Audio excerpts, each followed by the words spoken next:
What's up everybody, ProfNoctis here, and it's finally time. The Final Fantasy VII Rebirth lecture series is upon us, and this time, I'm not alone. I'm excited to finally announce the full star-studded cast of contributors joining us for this journey, so it's time for a good old-fashioned roll call. Let's mosey.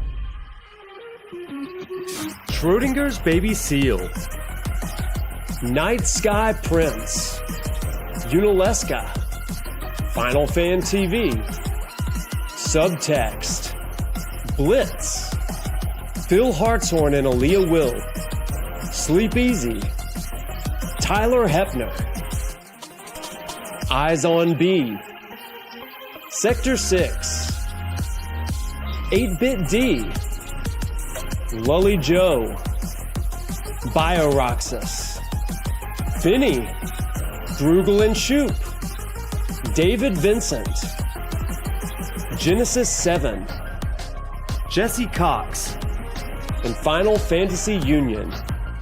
It really feels like everyone is here, but who's to say there won't be more? After all, we want this lecture series to be the most comprehensive, the deepest dive into one of 2024's biggest games. The series starts next week, so be sure to like, subscribe, and follow on YouTube and Twitch for all the Rebirth content you can handle. Because trust me, you don't want to miss a single episode of this. So get those notebooks ready and we'll see you in class.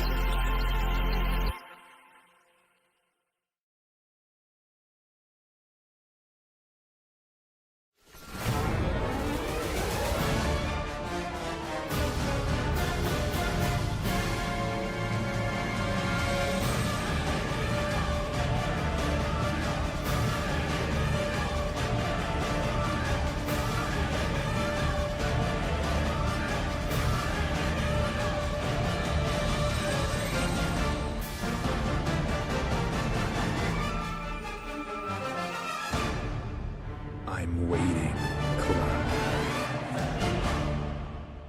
However, you'll never see the truth with such clouded eyes.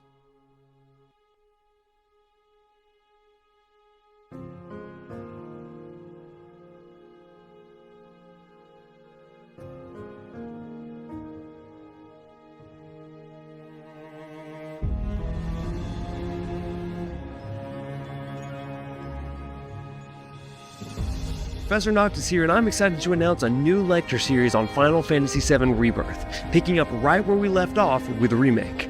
Starting in September, I'll be exploring key sequences in the game, analyzing them through various real-world lenses, all informed by actual research and lectures from my work at the University of Alabama. Through video essays and live streams, we'll consider how Rebirth echoes Buddhist pathways out of pain, and how Christianity continues to inform the ever-problematic Whispers.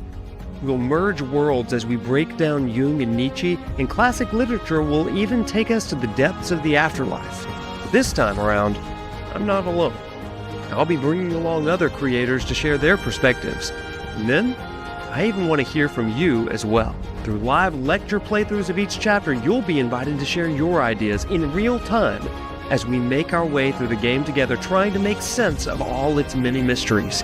So grab a notebook and settle in, because for the next 12 weeks, those clouded eyes are about to become a whole lot clearer. This is our Final Fantasy VII Rebirth lecture series.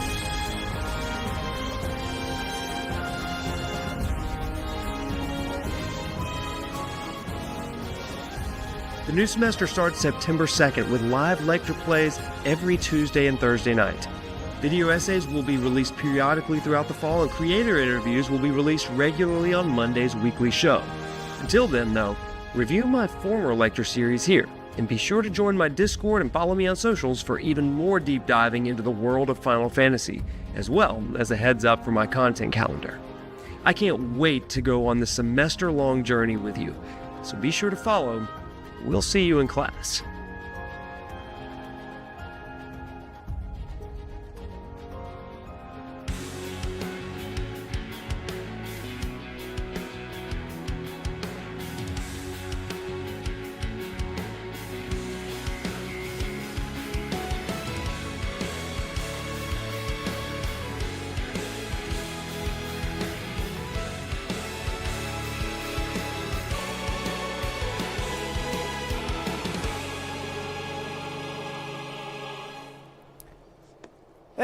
What's up, everybody? How we doing tonight? Happy Thursday. Good to be with you after a long week of work, a long week of whatever you've been doing. And then for my students, it's midterm time. I got my midterm grades all turned in, so I'm very proud of myself tonight. And yeah, it's we're gonna have a good time tonight. Let me adjust some of these lights real quick for us. There we go. There you go. Now you can see me. Hello. I may not be able to see you because I'm blinded, but you can see me. What's up, everybody? Well, welcome in. Yeah, midterms already. It's hard to believe, but we've only got like 6 more weeks in the semester. It's crazy. The rest of October, and then all of November, and then finals are that first week of December. So it's flying by, you guys, flying by. In fact, I had to completely restructure my Final Fantasy 16 class today because I was like, at the rate we are going, we're never going to finish. So I had to do it. I had to reshuffle everything. So that was working. That was a good day today. Doing that. My students were like, oh my gosh. You have final projects coming up. Yeah, it is the season. 'Tis the season. It's crazy. But tonight, everybody, I'm glad that you were with us. Tonight, we are going to visit, first things first, we're going to, let me time out and start over because I just got choked up, everybody.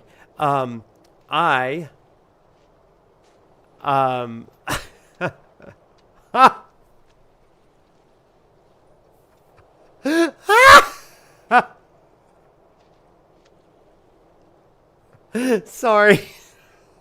Automod is censoring FF7 music. I'm going to allow it. FF7 music just said you've been boning up on your FF2. And it got flagged. That's amazing.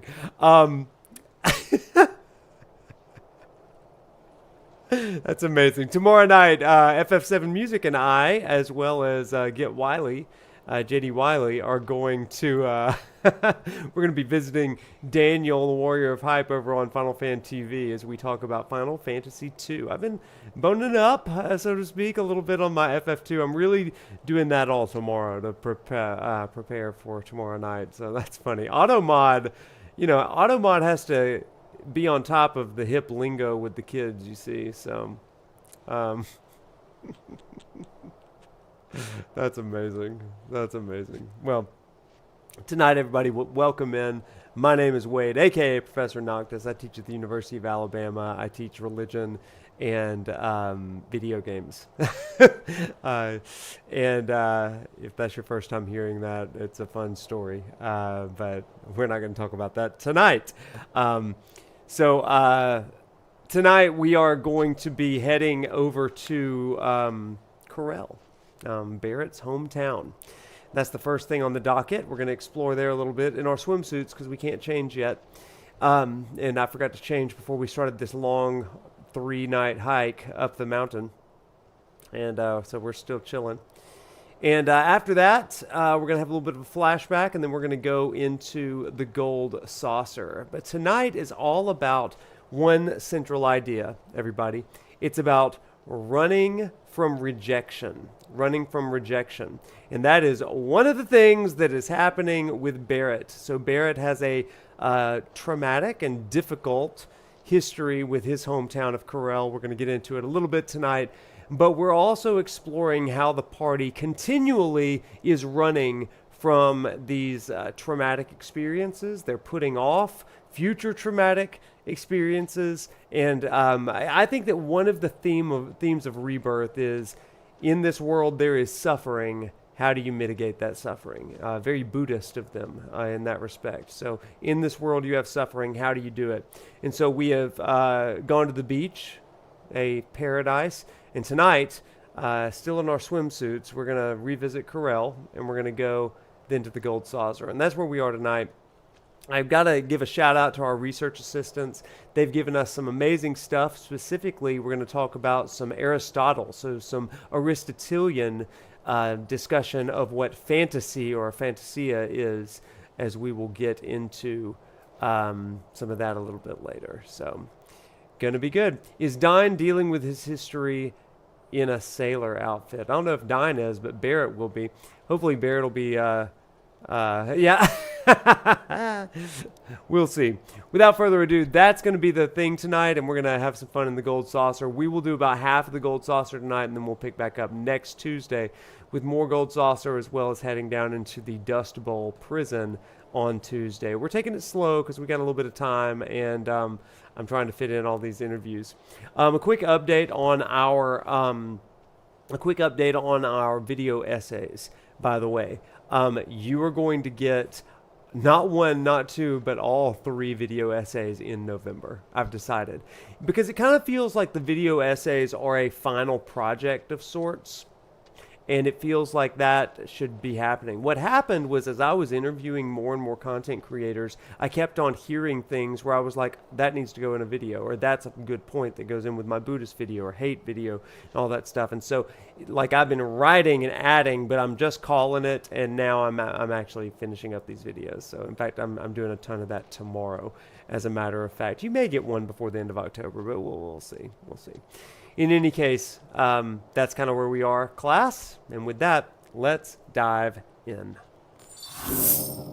We're right where we left off. Everybody in their swimsuits and their sarongs and their sailor outfits.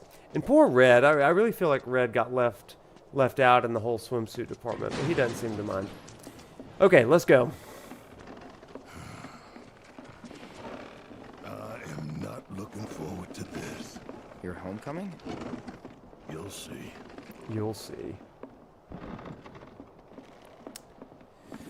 So this part of the game has some critics. I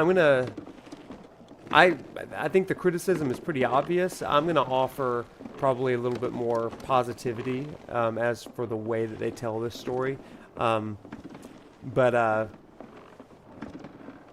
it certainly has room for criticism as well. But I really appreciate some of what they're doing. You're in my camp. Right on.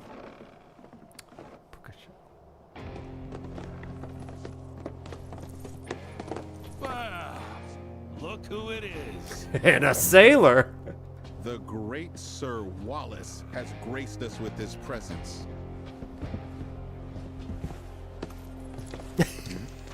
These beach people. Surprised you had the balls to come back, but we're so glad you did.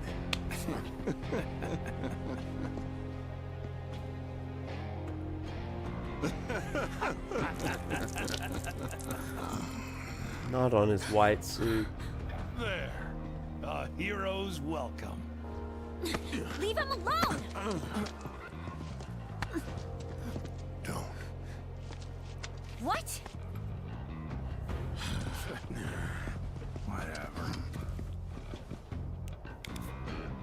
Let's go.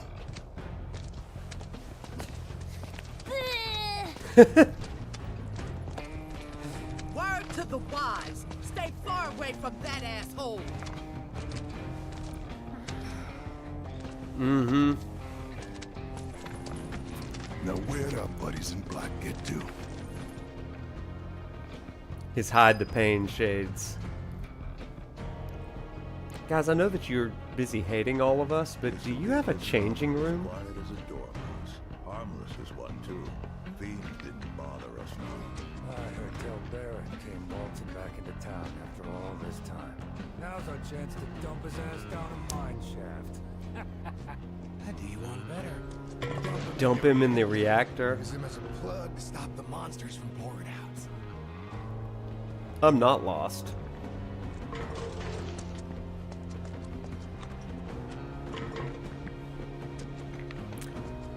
Children on the railroad tracks.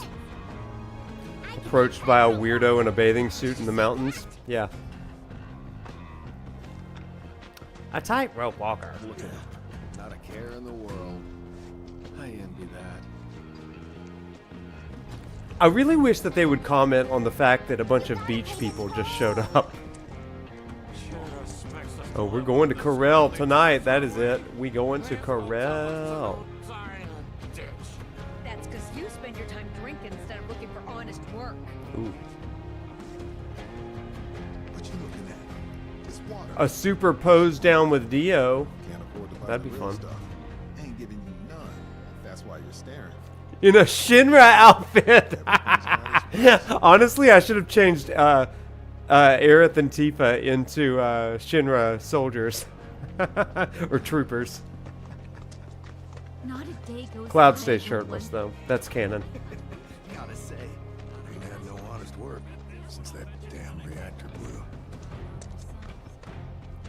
I like that all these years later, this town's still talking about it.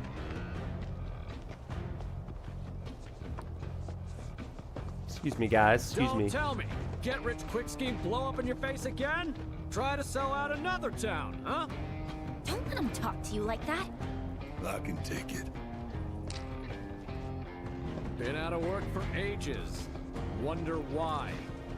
I tried to fast travel a little earlier before the stream started. No dice. One gil, pay up. Old grudges do die hard. And I guess when he comes waltzing up So much for that reactor and it's in a Shinra sailor outfit, you know. Sorry, I'm sorry. I promise I'll do it right next time. Just don't hit me. What is happening over Deep here? breaths. The boss ain't here. No one's gonna hurt you. Promise. I think it does too. How dare you show your face here? Get the hell out of here. You sure you're okay with this? Yeah. She your new wife? Well, good for you. Glad someone got their happy ending. Sorry, Tifa. Just ignore him. This place is nothing like it was. Was it something I said? Neither are we. And neither are we. Listen, guys. You just gotta pick yourself up by your bootstraps. Isn't that what they say? Hey, guys. You mind if I pop in for a cannot minute? with There's this someone I wanna swimsuit see. in this. His old gun's the only thing I've got left to remember him by. I should have never taken them in. See, here's the thing. Since this is my first time playing through hard mode, I didn't realize they wouldn't automatically change us out of the bathing Still here with me. suits. So we've just been stuck in this beachwear for the entire game. When I got hurt back in Nibelheim, they brought me to this clinic. The doctor here, Sharon, he's the one who saved my life. Oh. You're telling me Doc Sheeran's the one who fixed you up? Come on. Yeah, this callback to the Tales of Two Paths is really good. Alright. Oh, look, it's like a Dr. Mario pill up there. And an IV and a syringe.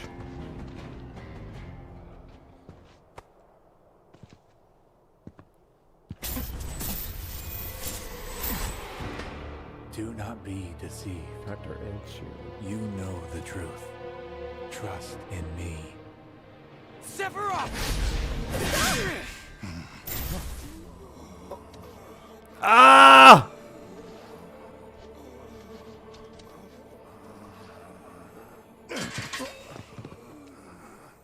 The hell's gotten into you, man?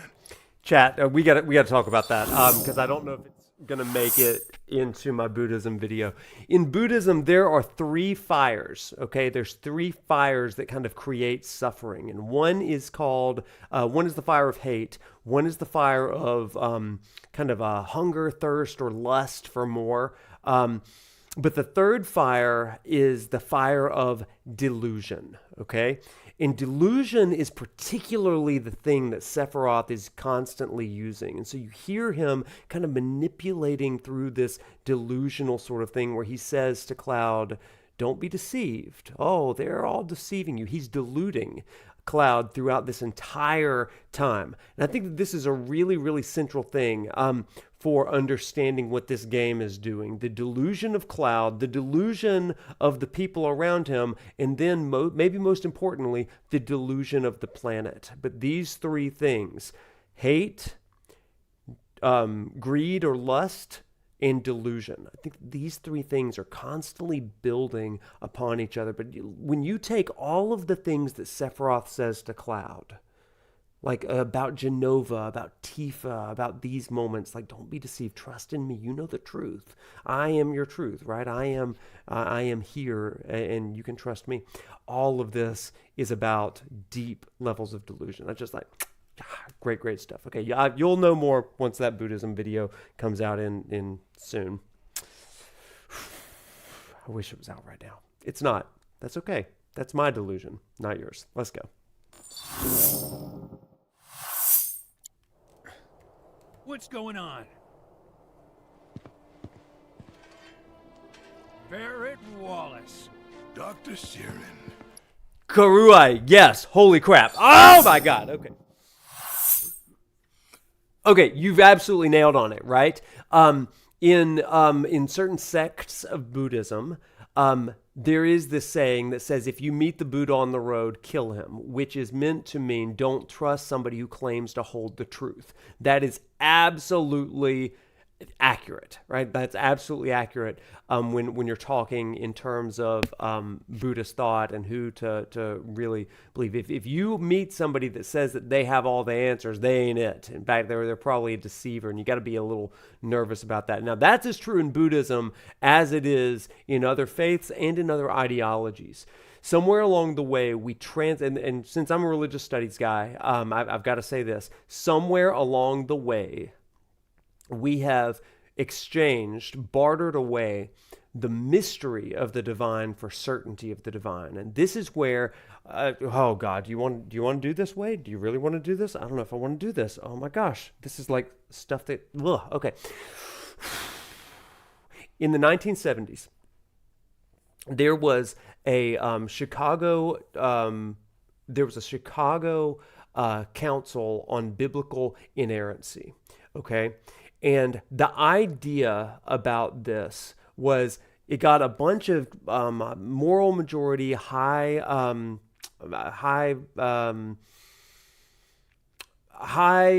evangelical-minded Christians, leaders together.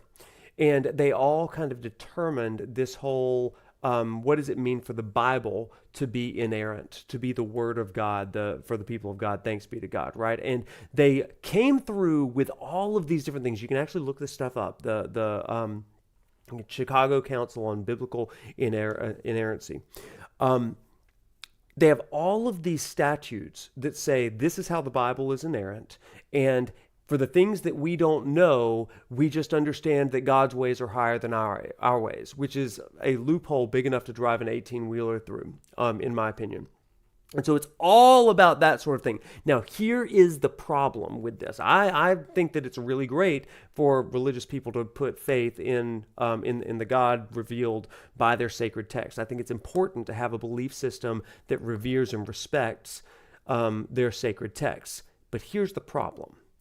When you exchange a tome or a sacred text as the thing that contains all answers, always, for all time, right? Meaning, it's going to explain dinosaurs. It's going to explain sentient life beyond the earth, all that kind of stuff. You're really setting yourself up for failure. But if you dig your heels in, one of the things that begins to happen is you're setting up these boundaries that say, we are right because we are certain. And if you have doubt and you don't have faith in the rightness and certainty of what we're saying, what it does is it creates a great deal of distortion and frustration in a lot of people. In fact, this is what I see in my classrooms day in and day out, okay? Where people have kind of grown up in this one sort of mindset, and then there is some outside sort of cognitive dissonance creators, as I would call it, and it brings in some questions, and they're having to wrestle with that notion of their sacred text, the Bible, the Hebrew Scriptures, New Testament, whatever it is. And this is what I would say about that. It's related to Buddhism, it's related to Christianity, it's related to political ideology. If someone has exchanged mystery and curiosity for certainty, that person is maybe somebody to be questioned. Now, I say that with the deepest of respect for people that lead others, okay? But leadership is a yoke and a burden of responsibility. And therefore, I'm going to trust a leader who's a little bit more humble, a leader that's going to say, I don't have all the answers, but we can figure this out together, right? In my class, when people ask me questions and I don't know the answer, when I was younger and dumber, I used to say, blah, blah, blah, blah, this is what it means, and in the Greek, blah, blah, blah, and I just make crap up, okay? Like that was me and my youthful, naive arrogance. But today, when a student asks a question and says, hey, Dr. Langer, da, da, da, da, da, and I don't know the answer, I'm going to say, hey, you know what? I don't know, but I've got a few ideas of where to find the answer. Let's reconvene in class next week, or let's find the answer together. I've found that is a great sort of thing. People don't need to know that their leaders know everything. They need to know that they're on the hunt and the pursuit for truth. And I think that that's really, really great stuff. I wasn't ready for that tonight. But that's one of the things I think is just so important. And that's the kind of things that we need to we need to demand of all of our leaders, whether they are your preacher, whether they are your professor, whether they are our political leaders. That this is the mode of leadership that we should be demanding from people and say, hey, we don't need you to know all the answers. Let's just be curious together and let's make things better. Come on.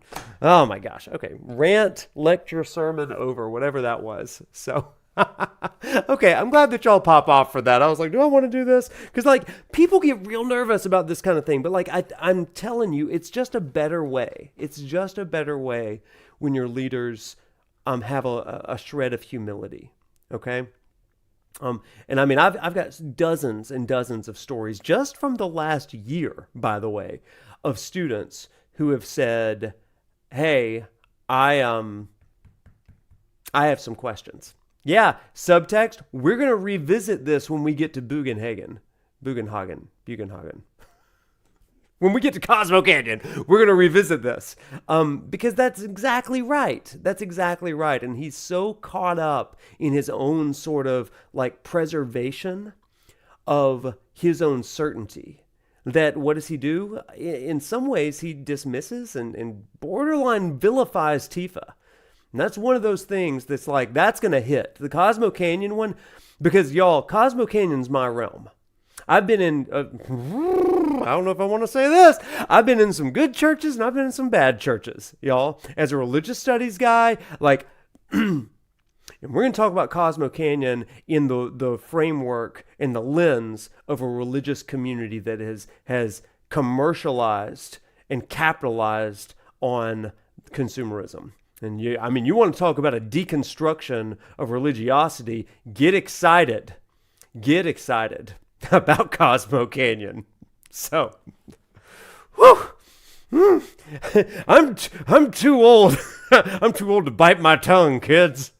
You whippersnappers. Karui, you sparked it. I don't know what it was about what you said. I don't even remember the catalyst, but you Gaslight Canyon. Gaslight Canyon. That's absolutely what it is. I could do multiple Cosmo Canyon streams and do every side quest in there.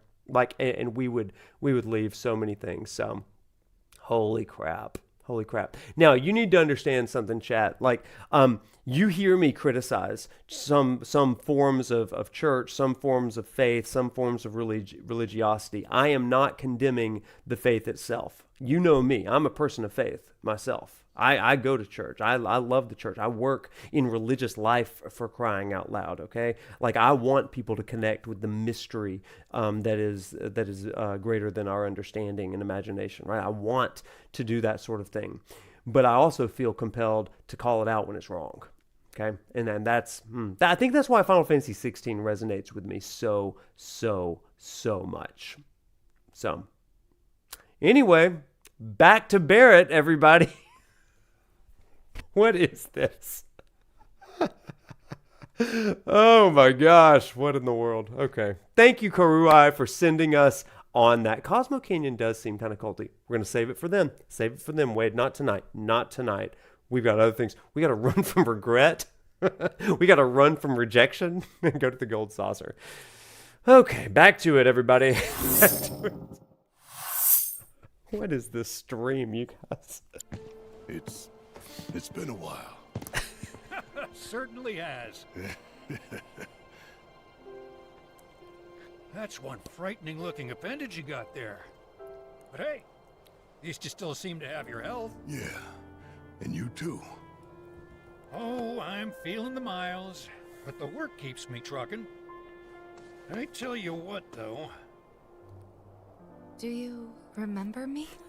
Well, of course I do. Maybe not in a bathing suit, but I remember you. That long. You heal up all right? I did, yeah. I just wanted to drop by and say thank you. If it wasn't for you, I doubt I'd be standing here today. Don't thank me. Thank Lady Luck and Shinra for that helicopter. I'm sorry, Shinra? I know you might find it hard to believe, but not all the apples in that bunch are rotten.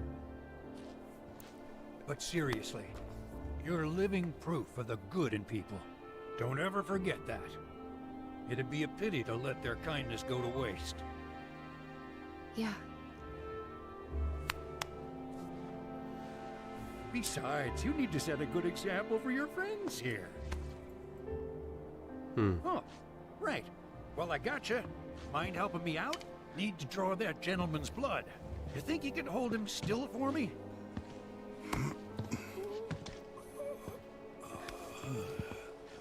At first, I thought it was just Mako poisoning. That is, until I ran some tests. The results were strange. Strange how? A substance turned up. One I've never seen before. Not sure what to make of it yet, but it did remind me of one I have seen. Your eyes. Soldier, right? Ex-soldier. It's not a job, son. Once a soldier, always a soldier. Huh. Spare a drop? No. I ask because I suspect there's soldiers suffering from cellular degradation. Just a theory for now, and one I can't prove, not without a lot more testing. You see many of these guys come through? Yeah, and then some. I do what I can for the injured ones, but leave the rest to stumble onto the saucer. Why would they go there? Shit. Don't ask me. I think it's odd too.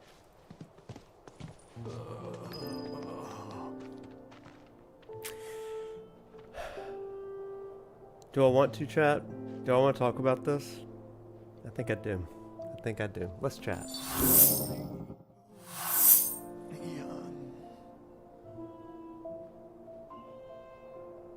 He just said so many great things there that are just tossed into this small section, but it plays into the overarching sort of theme of Barrett and the overarching theme of Rebirth.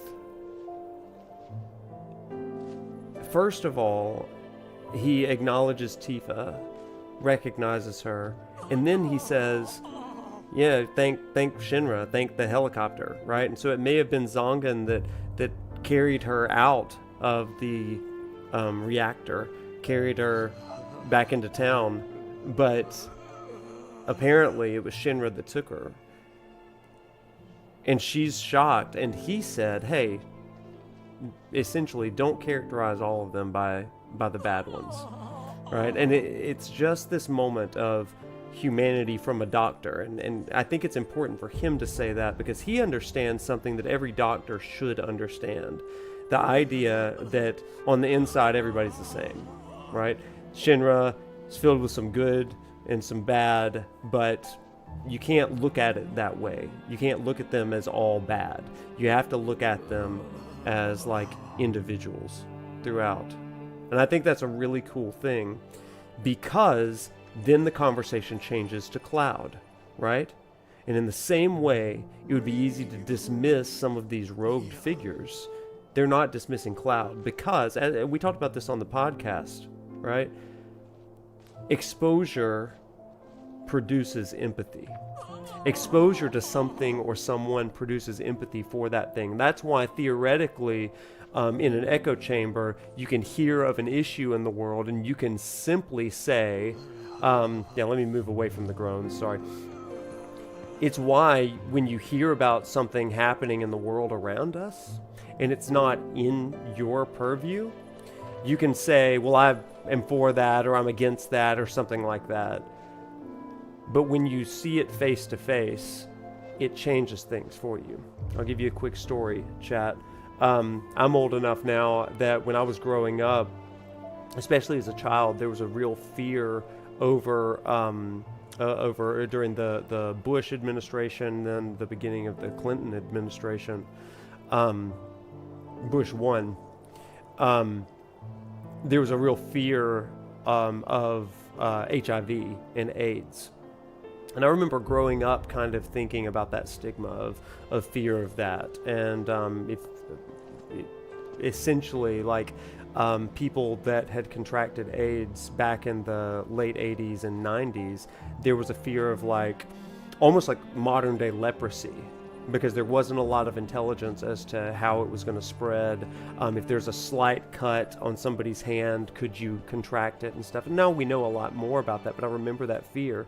And I remember my junior and senior year of high school, my mom got me, because I knew that I kind of wanted to be in either pastoral work or chaplaincy work or something like that. So she got me a brief internship where I got to go and work at a clinic. And I didn't realize it was an HIV clinic, but my mom knew. I mean, she was like, I think this will be good for you to know, because she's a nurse. And so she dealt with patients all the time, and I really am grateful to her for sharing that experience with me. So I went and I interned, and I remember I'm shadowing the chaplain for this clinic around, and we go into the first room, and he just kind of told me, he said, hey, would you kind of wait and just kind of watch and observe as we do. So we walked in, and you've got a patient that's in this bed, and just kind of sullen and sad and downtrodden. The disease is kind of rapidly escalating for him.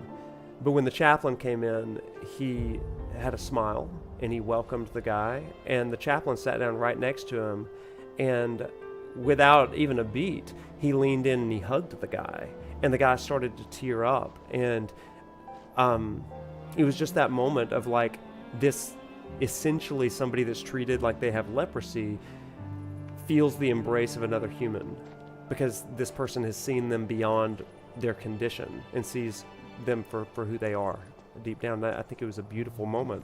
So, like, he sits with them, he hugs them, he talks with them, laughs with them, prays with them, and then we go into the next room, and because it's a clinic, so we went down, and pretty much the same thing happened. But at the end, he looked at me across the room, and he said, hey, we're going to pray, and we're going to hold hands. Would you lead us in prayer? And he asked me to, and I was like, well, sure. And so I remember I reached over and I grabbed the guy's hand, and I grabbed the chaplain's hand, and we had this kind of triad sort of thing. But when I grabbed the guy's hand, he looked at me and he smiled, and, like, you could see the tears welling up in his eyes, because it was one thing for the chaplain to grab him and hold his hand, but it was another thing for me, who is brand new in this setting, to do that same thing. And I'll never forget that moment, because it was a moment that I remember was the first time someone wasn't defined by their condition, but defined by their personhood and their humanity. And this is exactly what Doc Sheeran does, right?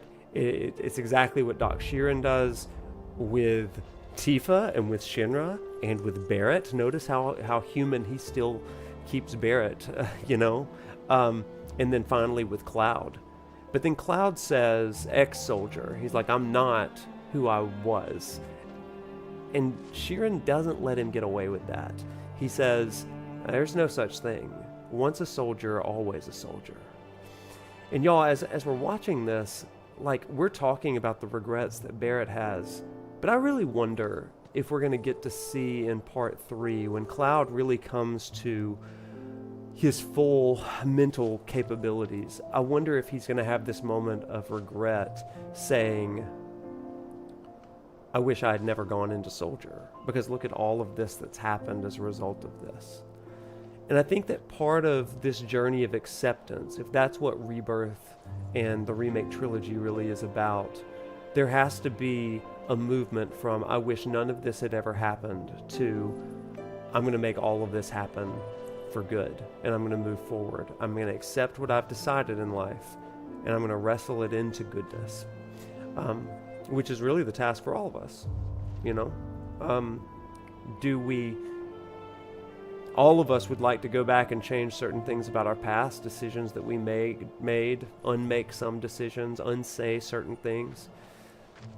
But we can't live in the past, we live in the present, and it's the question of, what do we do now? You know? There's no way of undoing the mistakes we've made. Once a soldier, always a soldier. But the question is, what do we do now? And I think that's a fairly powerful moment. So, okay, well, I don't know how many lectures that's been tonight, but we in it tonight, y'all. We in it. Let's continue. Thanks, Doc Sheeran. Yeah, I love this part. Cloud doesn't want to face any of it. He doesn't. But he kind of has to. Doc mentioned the gold saucer, right? As in the amusement park, where every day is a holiday? We're going, right? I mean, we have to. Yuffie, this isn't a vacation. Yeah, weird mumbling guys, got it. Oh man, this is gonna be so much fun! Town's got a ropeway that'll take us straight there. It's not far. If we're doing this, let's just do it. And isn't that what this game just does time and time and time again? Well, now that we're going to the gold saucer, might as well go in our bathing suits, right? But what this game does time and time and time again is that it drops these moments of humanity and then it rushes away from them every time. And that's kind of the way that, they're making such a great statement in this. The world is suffering, but we don't want to think about that right now. We don't want to think about that. We just want to keep on going. So you step out of this really poignant moment in the clinic and Yuffie's like, let's go to Disney World. And they're like, okay, fine. Now let's do that. Or let's go to the beach, or let's go do all these things. And it's just like, come on. Like, they don't let these hard moments breathe. But I actually think that that's the brilliance of it. Because when we feel trauma, the first thing, and I see this in our students, the first thing we want to do is get away from that trauma as quickly as possible by don't think about it. Escapism and rest can be a good thing, but overindulgence is just dismissal of reality. It's delusion. Chat. Oh my gosh. That's such a point. It's one thing for Sephiroth to delude Cloud. It's another thing for them to avoid trauma and to escape from pain and suffering and struggle and to delude themselves with nothing but recreation. This is the point of Rebirth, right? All of these mini games, all of this stuff, and those of us who know the original story, we know that at the end of this is an altar with Aerith on it. So we're spending all these hours playing mini games, jumping frogs over logs and all that kind of stuff. We're riding dolphins. We're riding around in a buggy with our friends, Final Fantasy 15 style. We're playing games the gold saucer and playing card games until the end of time, because at the end of it, we know that when we get back to reality, there is a death that is happening. And it's a sobering reminder that we have been deluding ourselves if we think that we can out-recreation suffering. Fun and games, baby. That's right, Sub. That's exactly right. But ultimately, it's folly, right? That's the beauty of this. It's a subversion of the trope, because it's fun and games, which is a delusion, because the goal is we're not going to get back to that until Aerith regains her consciousness. Not just consciousness, her awareness. And then it's like, I've got to go to this altar. God, it's good. It's good. And this is the problem that we run into when we overindulge our entertainment and when we refuse to face reality. We are living in that unreality or that fantasy. And so in this game, I mean, whether it's the card game, whether it's any of this stuff, all of this is their Final Fantasy, right? It is their last hurrah before the world just turns to crap at the end and part 3 begins. Okay, let's keep going, everybody. I don't know what we're doing tonight. Let's go to the gold saucer. Okay. Okay, for immersion, can I, like, fast travel back here real fast? Is that a thing? Like, do we not have any changing stations here? I really don't want to fast travel all the way back to Costa del Sol, but...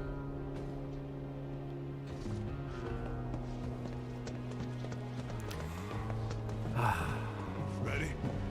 And let's get a move on.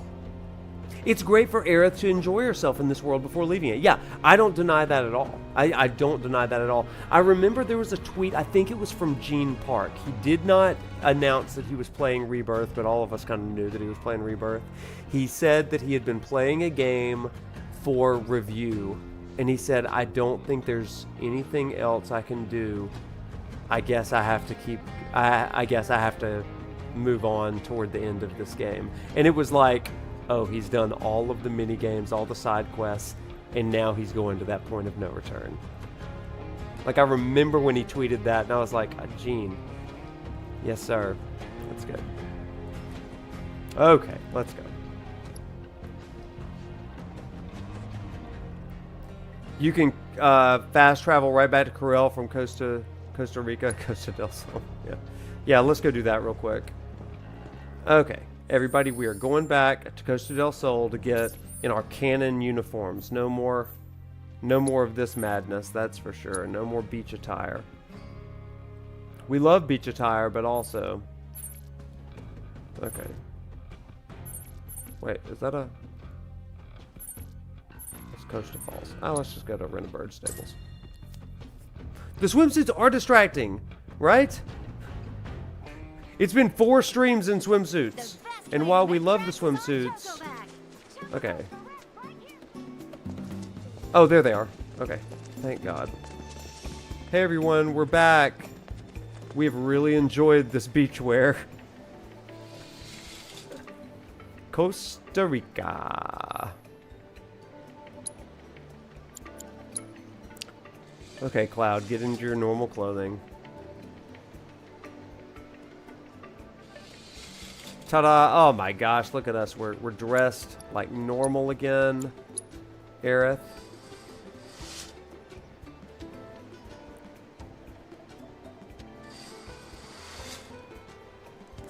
Oh, Shiny, that's a really good point.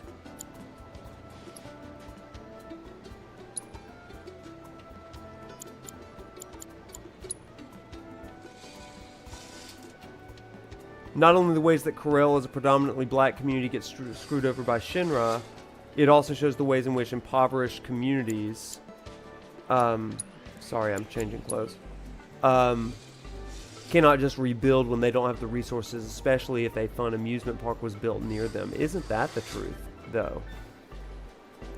There's a button to change everyone back to their... What button? Oh!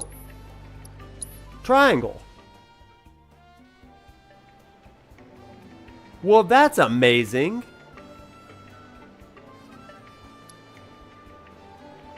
How about that? Yeah, we're serious again. Yeah, bottom right corner. That's amazing. Okay, well. Best way to make tracks is on Chocoback. What am I doing? We can...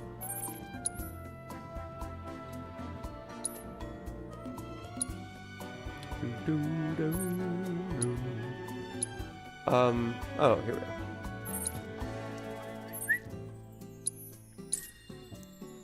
The things we're learning tonight, you know? Utility on all ends here. I don't think that's the right direction. Wouldn't recommend going out there. Well, I'll be. I know. Oh, Chadley's around here. There he is. I'd know that music anywhere.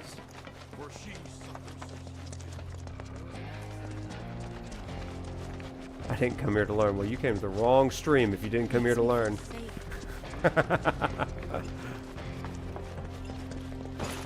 Still no Loveless Cloud outfit. Yeah, that feels like a missed opportunity.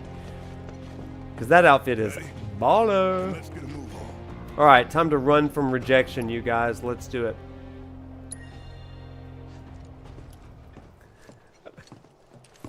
This'll take us all the way to the saucer. Hey, you can't let those assholes talk to you like that. We should go back and beat them up or something. Practically the whole damn town came out to crap on him. Someone tell me why I'm the only one who's pissed here.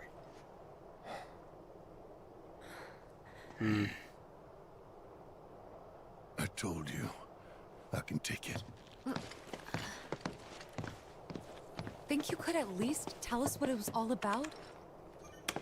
They were talking like you sold them out for money, but I know that isn't true. That's not you. So how'd they get it so wrong? Tifa. Where the hell is it? This about her? About Marlene? Oof.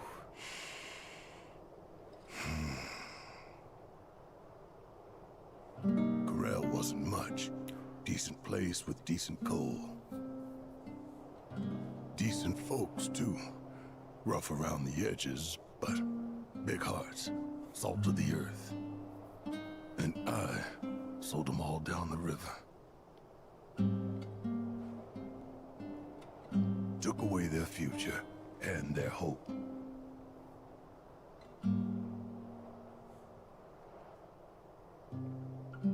Oh, We were 6 years happy. earlier. Covered in soot and poor as dirt. But none of that mattered.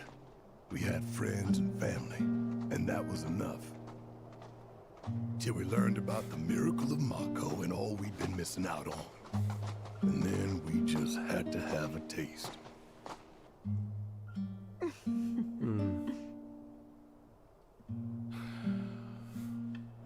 So now only Dine is opposed.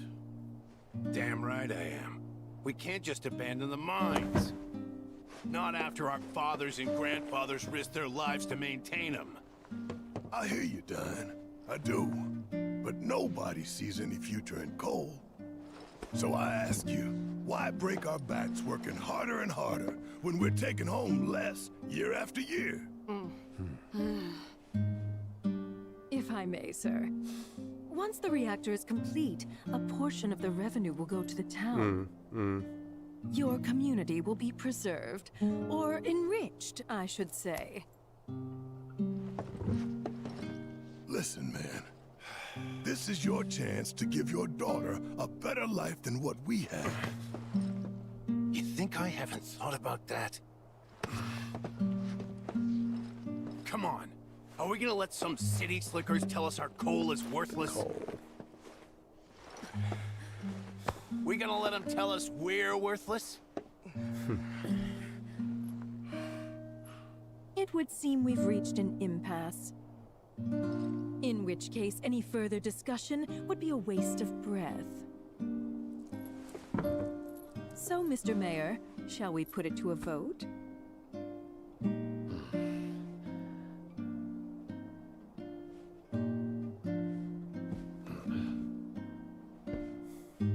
Well then, all in favor?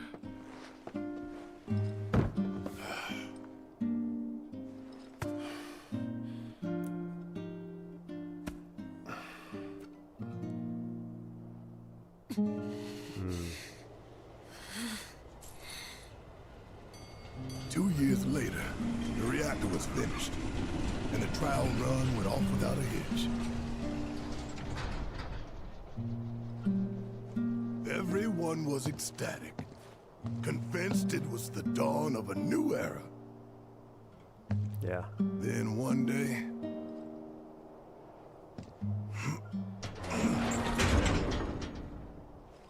reactor exploded. Y'all saw the aftermath.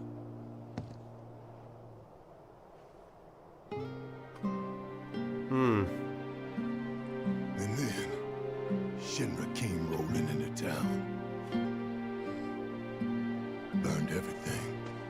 Innocent people in their homes.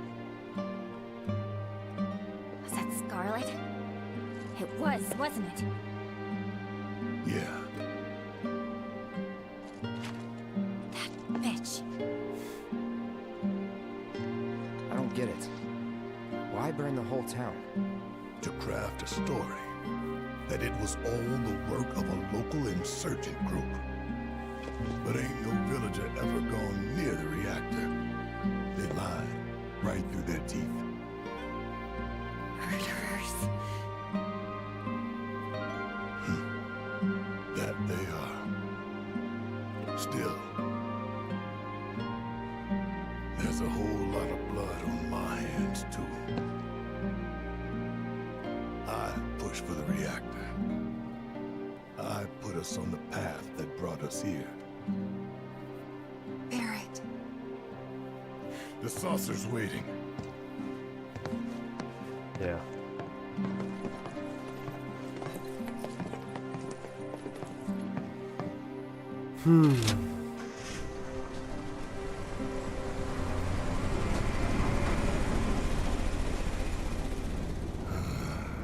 And again, chat, just my gosh, just they keep driving home that point of like, what's the worst thing that you've ever done? What's the worst mistake that you wish that you could undo? And this is the question of like, every character in this game has that moment of deep regret. That if you could go back and change the past, would you? And it's a question of acceptance. But this is where Sephiroth and Genova's delusion comes into play. These memories of the planet that we particularly see in Chapter 14, they are creating possibilities, potentialities of alternate outcomes, where those things that they wish could have happened would have happened. This is said in Cosmo Canyon, right, by the NPC that says, what if the live stream is more than just the memories, but it's also the dreams and unfulfilled wishes and hopes of individuals? What if that also is somehow encompassed in there? And so Genova's delusion is to take away the providence of the planet and offer a myriad other possibilities.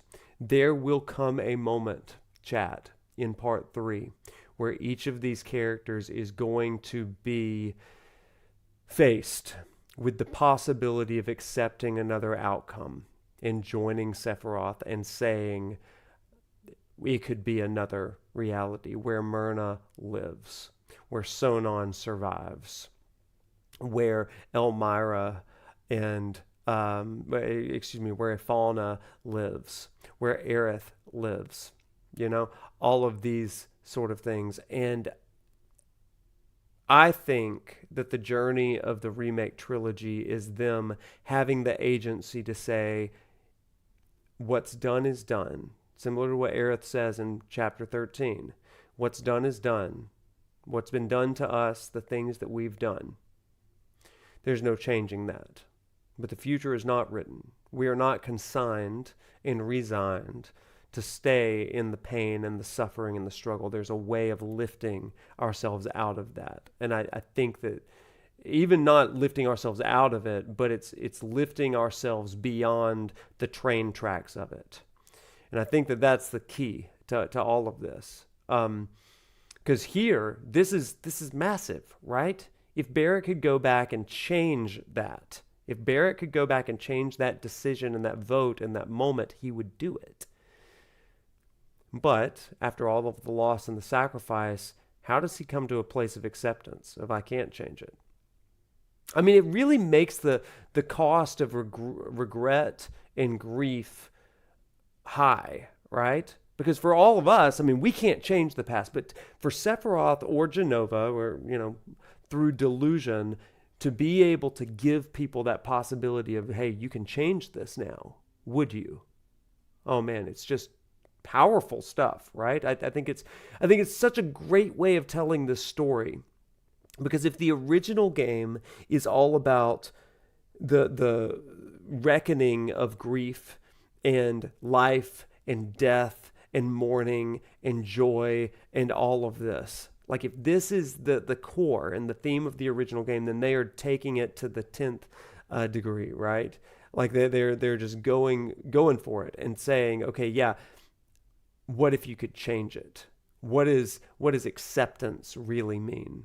If Rebirth is about the bonds of friendship and relationship, what happens when those bonds are broken? And what if they can't be repaired and it's because of your mistake? Like, what next? What I love is that in part 3, we're going to get an amazing moment, and it's going to be climactic. It's going to be dramatic when Barrett saves the town. And you're going to get to see he couldn't change the past, but he changes the present and saves the town from its ruin. I think it's going to be a powerful moment of forgiveness, of redemption, and acceptance. Gosh, it's good. So it's almost like things happen for a reason. Amy, can I tell you something? There's that's something that religious circles do throw around a lot. There's a book several years ago. Oh gosh, who wrote it? Kate Bowler. She's a professor over at Duke Divinity School, you guys, and she wrote an amazing book called Everything Happens for a Reason and Other Lies I've Loved. She grew up in a prosperity gospel church where everything was kind of sunshine and rainbows and butterflies all the time. And if you believed it hard enough, then God would grant it and all that kind of stuff. And she believed that stuff and cherished those things until she got cancer. And she began to have to cherish every day for what it was. And through that, she began to write and reckon with all of her beliefs. And one of the things that she began to realize was there is no reason for this cancer other than there's a biological piece, there's all this kind of stuff.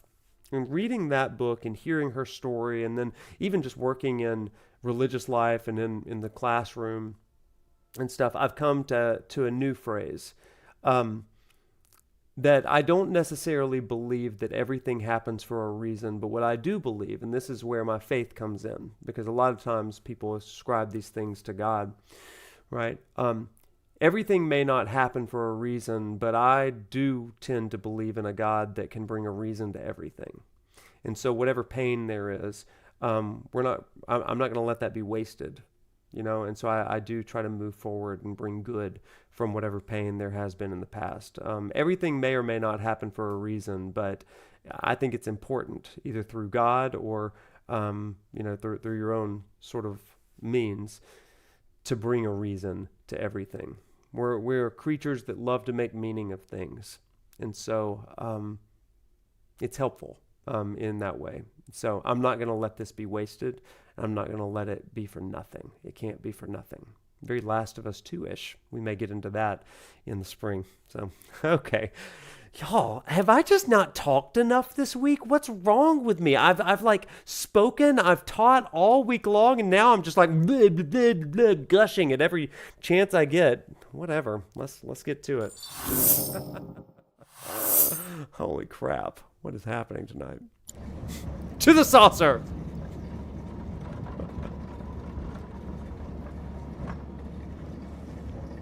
Is this really how it's gonna be? Listen, I don't want your sympathy or your pity. You can keep all of that nonsense. I did what I did, and I can live with it. Right. We gotta shake this off. We're about to rock up to the funnest place ever. The Gold Saucer! Shake it off. Shake it off. So turn those frowns upside down. What in the hell? Ain't no one but you thinking about how much fun we're gonna have. Right? Wanna have a look? It's coming up over there.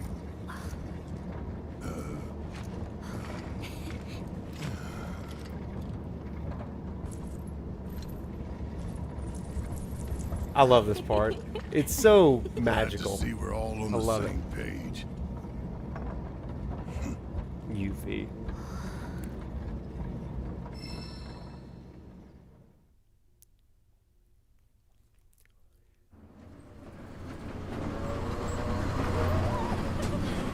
Oh boy.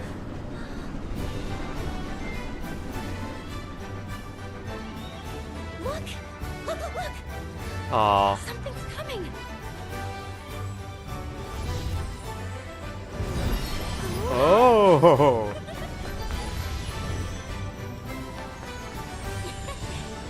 And hello to you too! This is incredible! It's time, baby.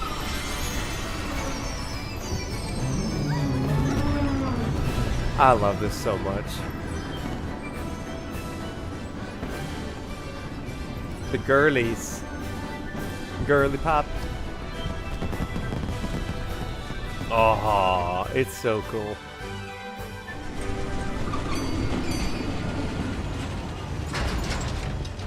You're getting a little lag. Oh no. Come on, come on! Shall we? Let's. I wish the gold saucer was real too, but Disney will have to do. Fast travel is unavailable again. Good thing we changed when we did. I like this guy just in the cargo hold.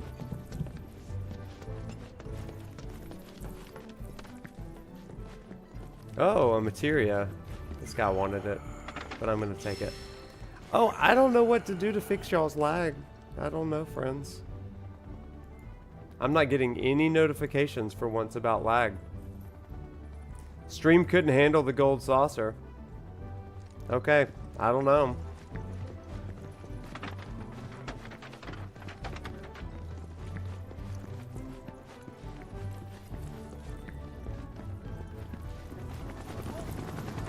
Oh, here we go.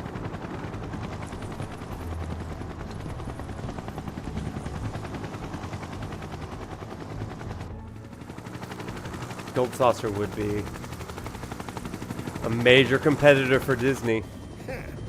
Disney with Dio. That's what it is. Barrett Wallace, Tifa Lockhart, and Cloud Strife. Look at them. Look! Waltzing around with the flower seller and Hojo's lab rat. Who are these people? Who are these people? At least they're finally on a real wanted list. It's about time. That's all well and good, but why am I in charge of handing out the posters?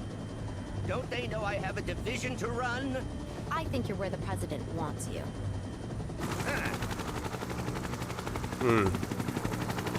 I love Palmer. Hello, Larksy. Cloud, the others are waiting.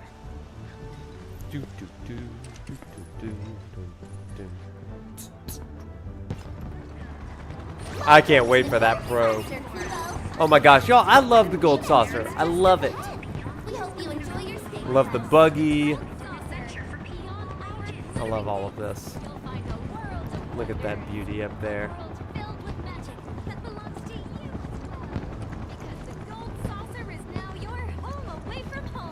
So true. Clearly. Oh, he's got to get hit by the truck. He's got to. Oh, it's time, everybody. It's time for some girly pop. Are you there? Excuse us. Coming through.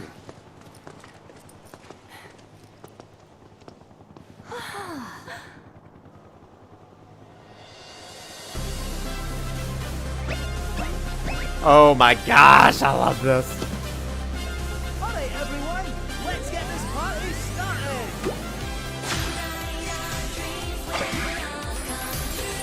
Hey! Hope you're ready to begin. Yuffie!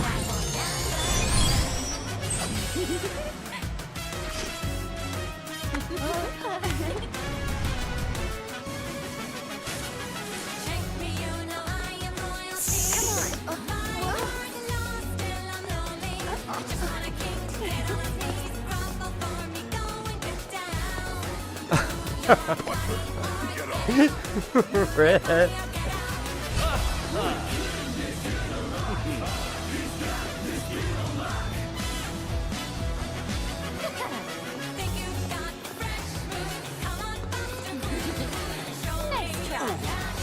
The floor's on.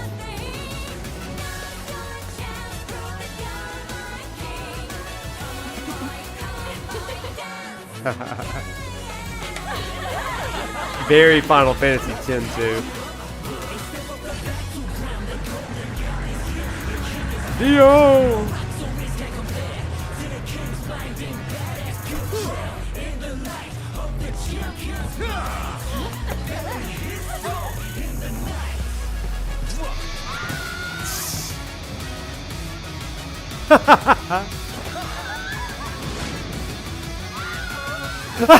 Yuffie!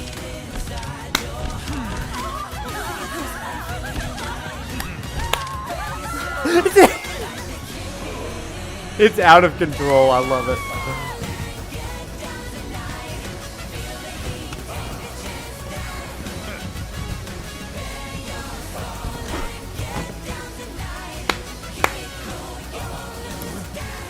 There he is. Our challenger for the evening. Burt Reynolds. I see it. Welcome to our gilded paradise. The gold saucer. Oh, good grief. Ah! Dio, art director. And you, sir, are... Cloud.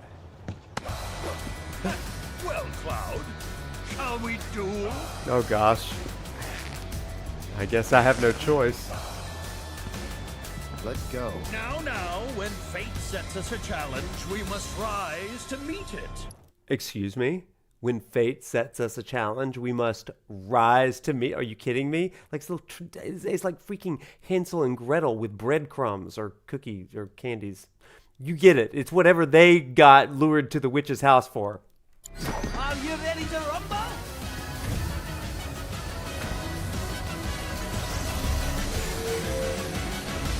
Dio is definitely all games before games. You can do this, Cloud. Robert Goulet. Goulet, Goulet, Goulet. Dio broke your YouTube stream? Oh no! I don't know what to say there. Second time. And Fight!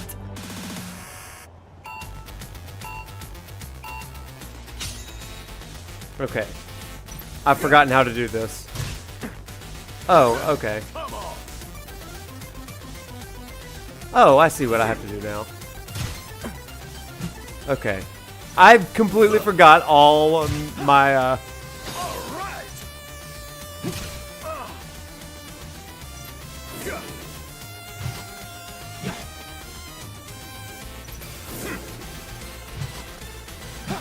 Huh.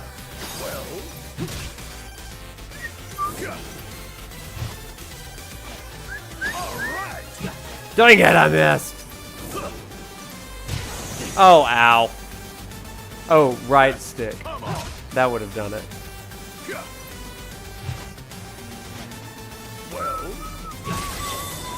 hope you're ready. Hope you're ready. Good thing I figured it out. Scott Steiner, yes. Good reference. Kuya, have you watched the Mr. McMahon documentary on Netflix? It's so good.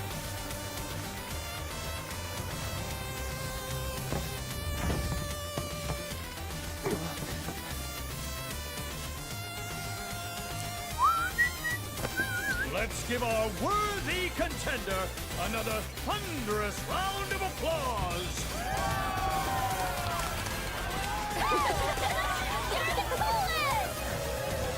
I thought I might lose too, Sub, because I did not recognize the controls.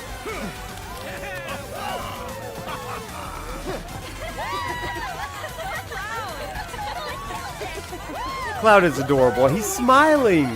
That never happens. It's good for him to have his little fun. It's good.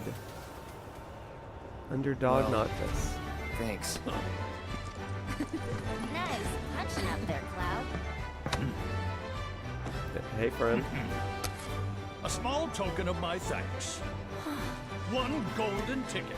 Your ticket to paradise. And apparently everyone else's too. Cool. First try. Let's go. Thanks. I love the saucer, y'all. I love it. You're pretty nervous. Nah. Cloud's used to performing in front of crowds. You should have seen him at the Honeybee Inn. Eric. You've got to tell me that one later. Welcome to paradise. So, now that we're here, let's have some fun. Oh boy, oh boy, oh boy. Hey, thank you. Sounds like a plan to me. I had my fill of fun in Costa del Sol. Let's put it to a vote then. We're in the happiest place on earth. Teensy little break. All those in favor? Me. Me.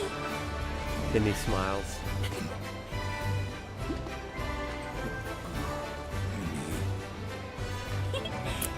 Fair point, Pastor. Who's a good boy? Miss Folio. Oh. Have your fun. While you still have time. Hey. Maybe you should lie down for a bit. Oh, Aerith. No. I'm all right. Come on, man. I know this ain't the same. Why don't you and me go book us some rooms? Fine. Yeah, you're right. That is Disneyland. I guess it's, what is it? Most magical place on earth is Disney World. Yeah. Get some sleep, okay? Thanks, Teeths. He gets rejected by Cloud and Aaron. Hotel's gotta be that way.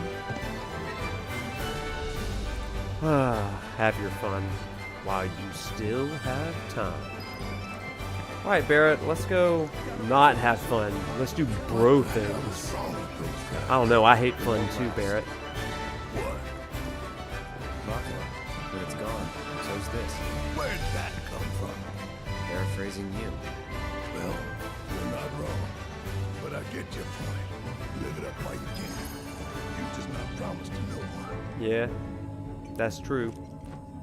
I guess when the planet's dried up, so is this place. Look at that. Look at that moody hair.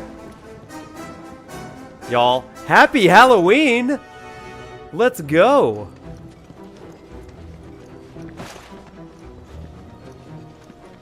Happy October. Look at those gargoyles. Y'all, the number of pictures I took here.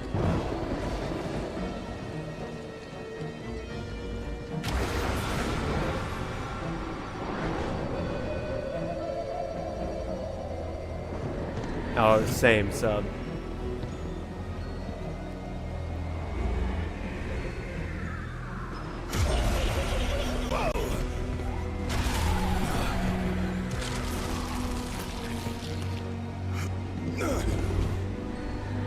Can you believe this shit? This is what the planet's dying for? This is why we're bleeding her dry? Look at it. Look. All of it. Mako. Siphoned straight from the life stream. From her veins. Hey, get a grip.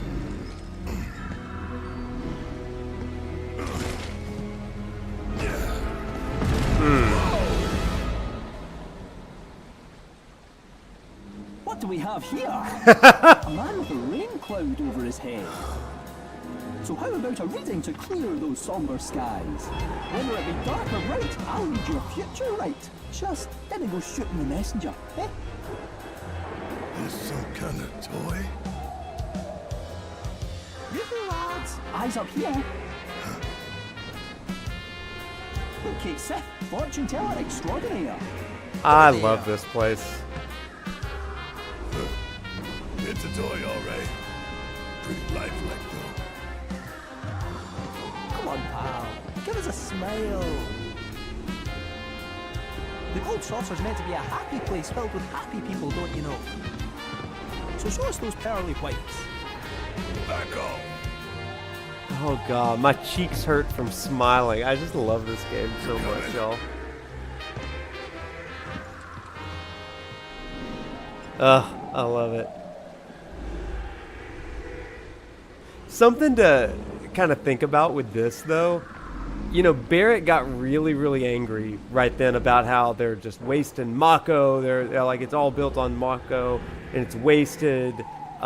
Wasting the planet. It's just destroying the planet. I want to offer something to y'all, and like this is probably one of the most obvious things in the world, but you know, with juxtaposed with that flashback of Barrett's decision to invest in the reactor and all that stuff, like this is such an interesting moment because there was a time when he didn't care, right? It's like, yeah, I mean, we're going to build a reactor and all that kind of stuff, but because it had a personal impact on him, now he's got this huge crusade against destroying the planet through Mako use and Mako overuse and all that kind of stuff. And so, like, I think that that's a really important point to think about. Like, he's not necessarily, like, it's obvious at the beginning where, like, in Remake, where it's like, oh, he's really, really hyped up about the planet. Y'all, he's not hyped up about the planet. He's trying to right the wrong of his past. Okay? This isn't about him just loving the planet and being an environmentalist. He's an environmentalist because it's a way for him to find atonement for the worst mistake that he's ever made. And I think that's pretty true with people that get into a lot of social events. That doesn't mean that it's disingenuous. It just means that, again, exposure produced an empathy. It produced a concern for them. And so I actually wouldn't say that Barrett is super into environmentalism. I think that he is anti-Shinra, and like that he's gotten caught up in this whole crusade about environmentalism, but I wouldn't call him an environmentalist. I wouldn't. Instead, he's trying to atone for his past. Just my thought, my 2 cents there. So, anyway, he's projecting the hurt he suffered onto the planet. He can't go back and save Myrna. Maybe he can save the planet. And if you believe that Myrna is somehow alive in the planet, you're saving your dead wife because you're saving the planet, right? I mean, that's how it goes full circle, right? If you believe that there is some sort of, like, from dust to dust, from dust we came to dust we return, some level of reincarnation, some level of life, death, and rebirth cycle, then you are fighting to preserve the planet because you're also preserving not just the memory, but the life of your loved ones as well. So that's y'all, do you see what this game does? Do you see how the layers, the freaking onion layers of this game? Someone's got a bee in their bonnet. Somebody does have a bee in their bonnet. Kate Sith, it's the planet. The planet has a bee in the bonnet. That's a rock fact.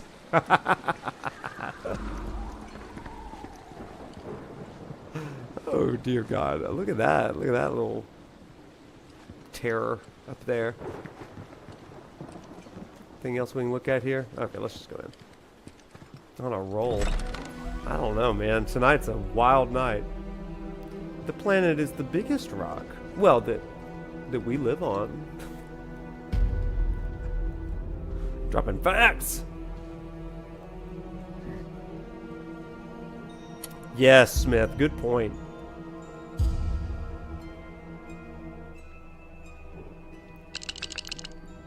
I love this place.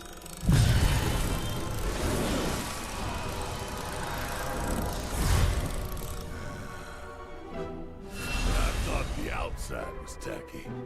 Seems classy now. Downright classy now. For real. I love this place so much. It reminds me of the Haunted Mansion at Disney. Oh my gosh.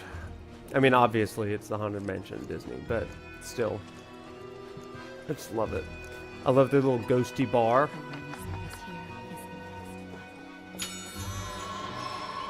The clerk appears to be absent.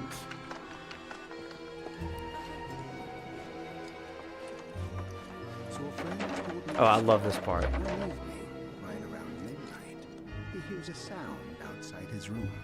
So he gets up, goes over to It's Ghost Stories with Cloud. Sees an old Thornberry robot, battered little thing with a huge... Is this the walls expanding? As he shuffles down the hallway, real slow. Till he's out of sight. Come on, man. Oh, it's true. Was looking for the jerk who smashed it up. Night after night, that Thornberry stalks the hotel halls, seeking revenge. And if it crosses paths with ill-mannered guests that reminded of the one who did it wrong, stab right through their heart. A robot with a grudge. Scary stuff. Y'all, I love ghost stories. This is one of the things about me that a lot of people don't really know. I love horror movies and ghost stories.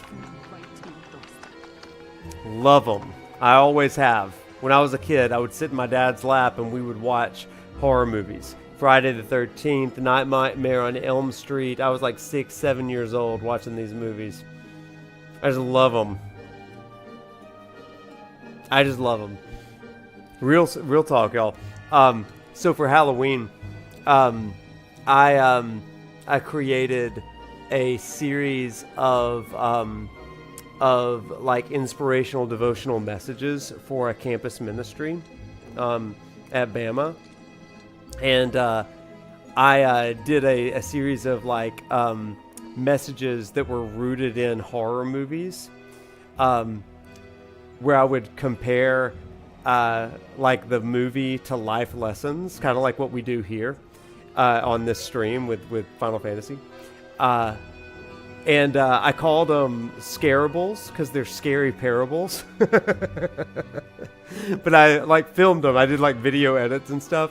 And I showed the one for the movie It last night, the 2017 movie It, the 2017 version of the movie It, where I would show a portion of the movie and then there'd be like me in doing a devotional. Like, I should show it to y'all sometime. It'd be fun on stream. It's really, really fun. But we did that. Let's see. I've done several movies like that. It, The Ritual, and The Conjuring. I did one for that. That was a big one. Then I did one that was like a hodgepodge of Shaun of the Dead and Twilight and what was the other one? The Walking Dead. Oh, and little Harry Potter werewolf action. So I did monster movies. And then I did one that wasn't for Halloween. It was just a movie. I did one for Top Gun Maverick. I love like teaching through movies and video games. I think it's really, really fun. Shaun of the Dead is an all-timer. What a great movie. Here at the haunted hotel, I can sleep like the devil. I heard one of the rooms Is literally haunted.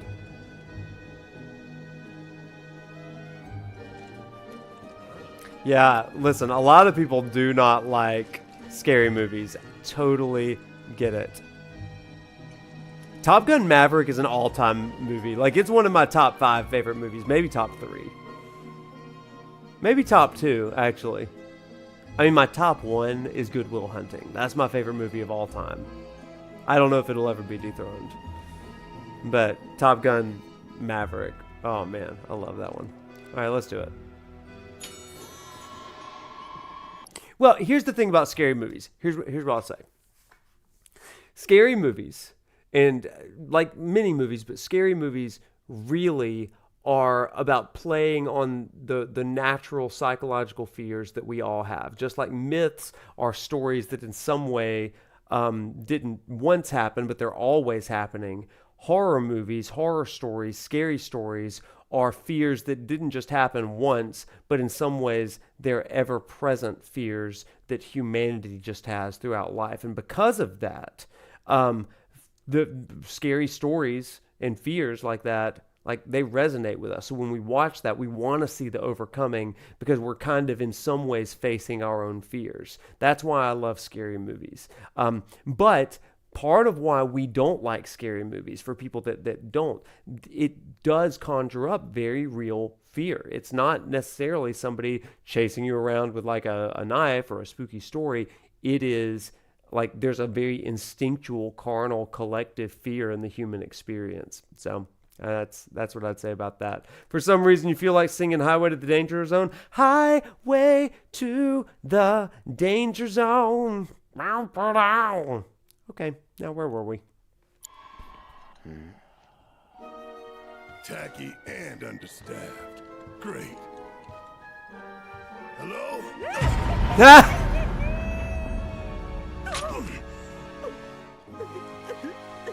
I'm surprised Barry didn't shoot him. Welcome, gentle sirs. Luigi's Mansion, what a banger game. Luigi's Mansion 3. My most sincere apologies. Got any rooms? There's 6 of us all told. Well, 5 and 1 pet. Might I inquire as to what kind of pet? He was joking. The movie The Strangers. Very well. Now then. I got a story about The Strangers in a minute. Terribly sorry, gentlemen, but it appears we're all booked up for the night. For crying out loud. What about the other hotels? Forgive me, sir. But according to my records, all of our hotels are sadly fully booked. What? Hello again. Hello. Nowhere to stay? And what's it to you? Now then, did you want 1 suite or 2? You trying to scam us? I wouldn't dream of such a thing. And to prove it, I'll foot the entire bill myself. Sure you will. Well, aren't we a prickly bunch?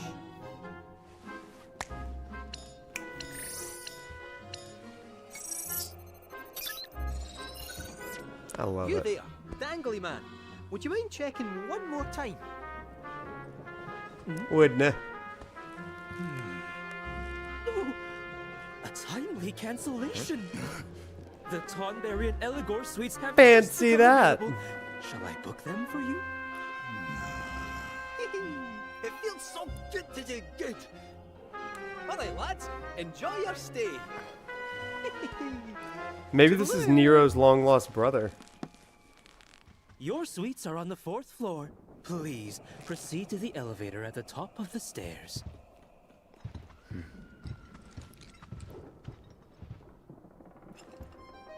Okay, real talk, chat. Let me tell you a story real quick. This isn't a lecture, but this is a story. When I was in college, I was a youth director at a local church. And like I said, I love scary movies, right? And so I remember there was an old house that the church that I was working at owned. And it was like, it hadn't been lived in for a few years. It was vacant. It still had furniture and stuff. But we did a Halloween lock-in at this house, okay? And like there were counselors and stuff. There were like 30 kids there. But we came up with this idea where there was an attic in this house. And so some of the chaperones and I climbed into the attic and we put in hay bales and stuff and created a theater in the attic with a projector and stuff. And the kids would sit on hay bales and stuff. So we were doing that. And so we decided to show them some movies. And I don't think we showed them The Strangers. I think it was The Hills Have Eyes. I think that's what it was. I don't think it was The Strangers. But like, I remember like looking back, I probably wouldn't show it to teenagers, but we got parental permission and stuff. Like they all signed waivers or whatever. But anyway, they're watching this movie. So I'm in the room with the kids, right? And we're watching these films. And I've got like, I'm texting the chaperones. Like some are in there with me, but others they are climbing up on the roof, and they're just making noise on the roof to scare the kids. And we had this like scarecrow-looking human, like, body. I guess it wasn't a body; it was a scarecrow, right? And we. They're on the roof with this scarecrow, and there's like this weird window on the side of the attic, and so they had this rope and they tied up the scarecrow. And I like texted them when a really quiet moment of the movie was coming, and they threw the scarecrow off, and it came and it like slammed right into the window, and the kids just screamed. Oh my gosh, it was amazing. It was the best prank I ever pulled on those kids, or at least the best ones that I'd share on stream. Working with students is just really like being a big brother, right? It's like, can we scare them? Can we break them? And the answer is yes. Yes, you can.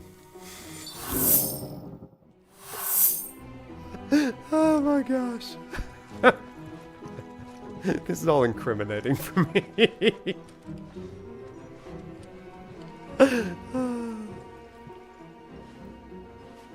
There you are. There you are.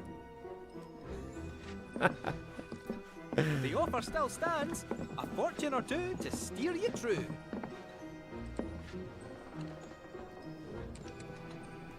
You can answer any question? But of course.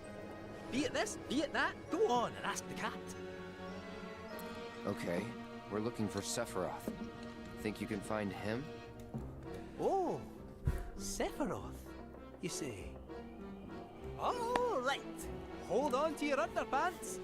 Meow, meow, meow, meow, meow, meow, meow, meow, meow, meow, meow. Meow, meow, meow, meow, meow, meow, Things are meow. looking up, so throw caution to the wind. Put your Oh, trust fear in factor others, dares? and the Yeah, that's last-minute twist may pleasantly surprise you. Put your trust in others in a last-minute What's this twist. got to do with Sephiroth? What indeed? Give me another chance. I'll get it this time. Come on. My birthday was great yesterday. Thank you for asking. Watch your belongings. Lucky color. Black? We're done. Wait, don't go. Third time's a charm. Come on, you stupid thing. That was loud. Thank you.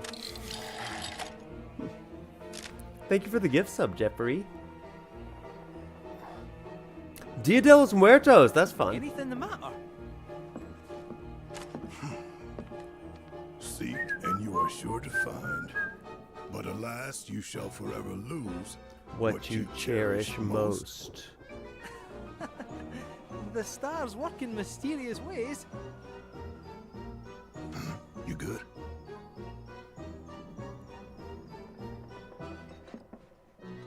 Yeah, it's just what I cherish most.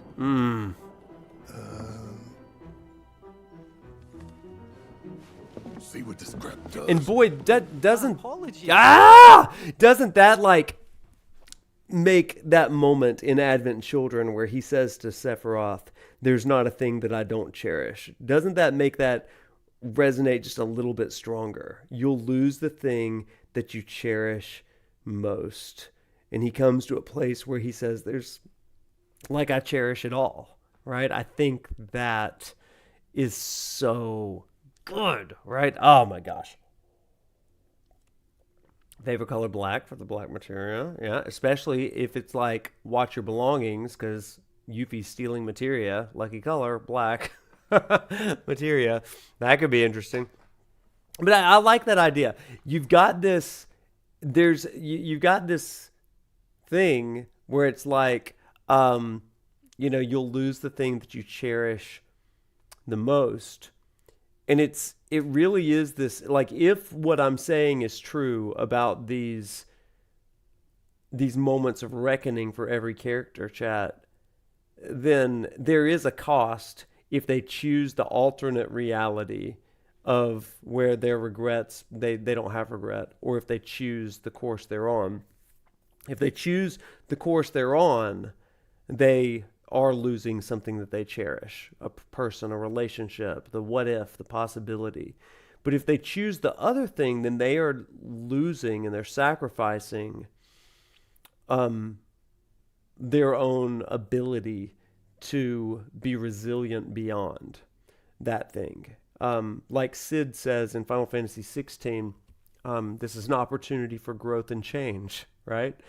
They're denying themselves that opportunity. And that is something that we can cherish, to say, to look back at some point in your life and to say, hey, I made it through that. Maybe that's an old man talking, right? I've lived long enough that I can look back and say, hey, I lived through that. I think I can live through this too. So anyway, let's keep going. Not an old man talking. I kind of am, though. Let's look at some pictures. Want to? So that looks like the construction of the gold saucer. It kind of looks like, maybe. Mining town. This looks like... Is that Joshua down there? That looks like Joshua.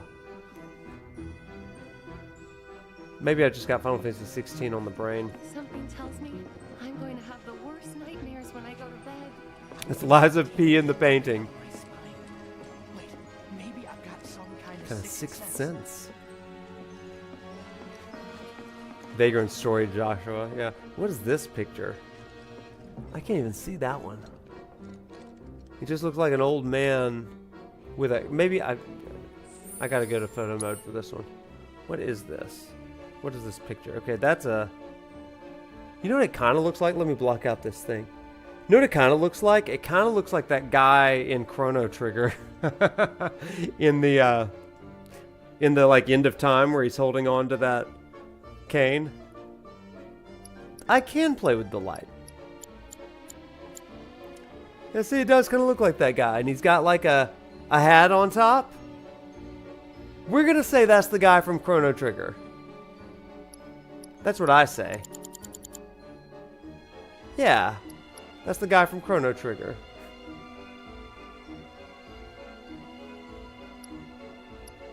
That's what I say he is. Yeah, that's what I see too. You still need to play Chrono Trigger? Oh, man.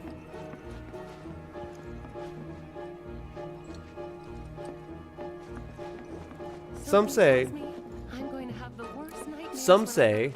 that Chrono Trigger was originally supposed to be a Final Fantasy VII. And if that's the case, then the timey-wimey stuff in Remake makes a lot of sense. What's this one? That same painting. Odd. My readings are normally bang on. Xenogears also had that, I believe. Yeah, both of those were considered for FF7. I love them both. You wish to go down, I presume? I wish to go to my room. Oh, of course. Very well. Fourth floor it is. Are the walls expanding? Goodness me! Hey Blitzer, what's up?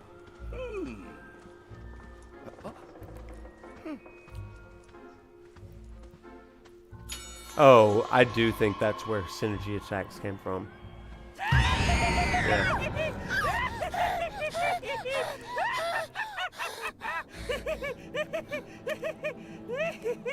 Reservation under the name Palmer. Director of Space and Aeronautics? Yes, of course. One moment, please.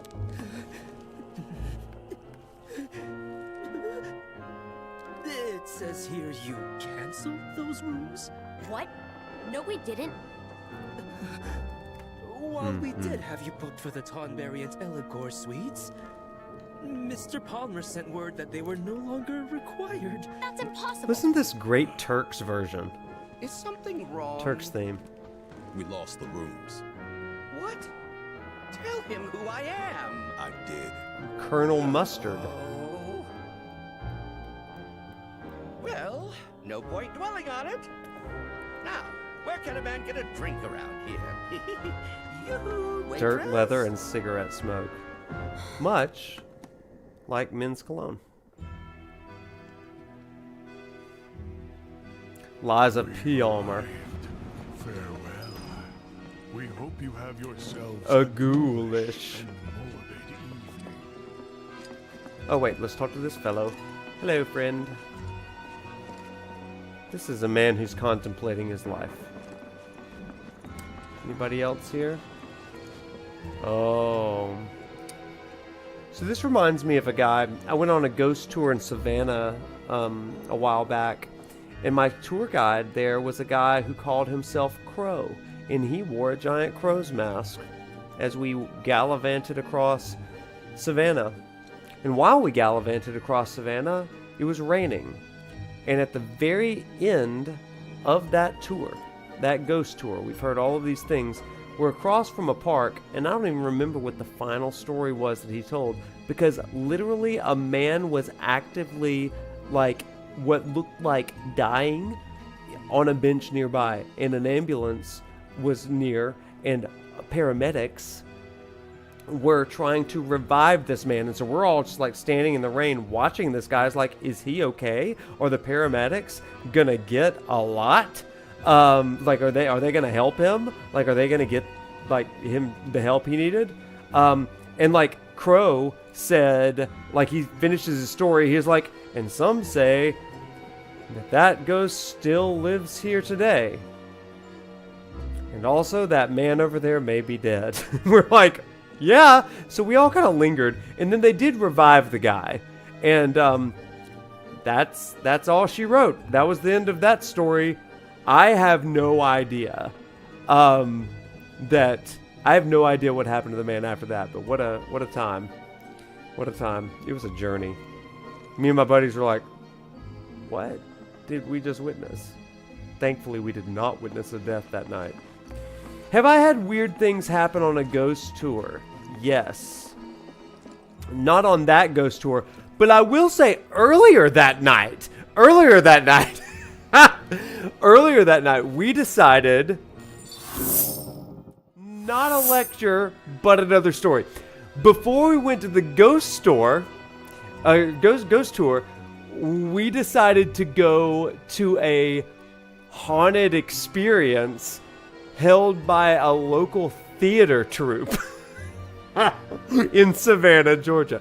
And so first of all, we didn't know the way. So we walked all the way down to, we're talking like a mile or two away, to this old warehouse, okay? And we went into y'all, it was so freaking scary. We go into this warehouse and it's completely dark with one spotlight just like straight in the middle. And there's like what looks like a table altar. And there's all of these like accoutrements, like spooky things. There's like a little dustbin, like a feather duster. There's like a locket. There's all kinds of things that's on this table. And so we walk in, like there's just this group of people standing in a circle under this spotlight. And we walk in and we're like, is this the spooky experience?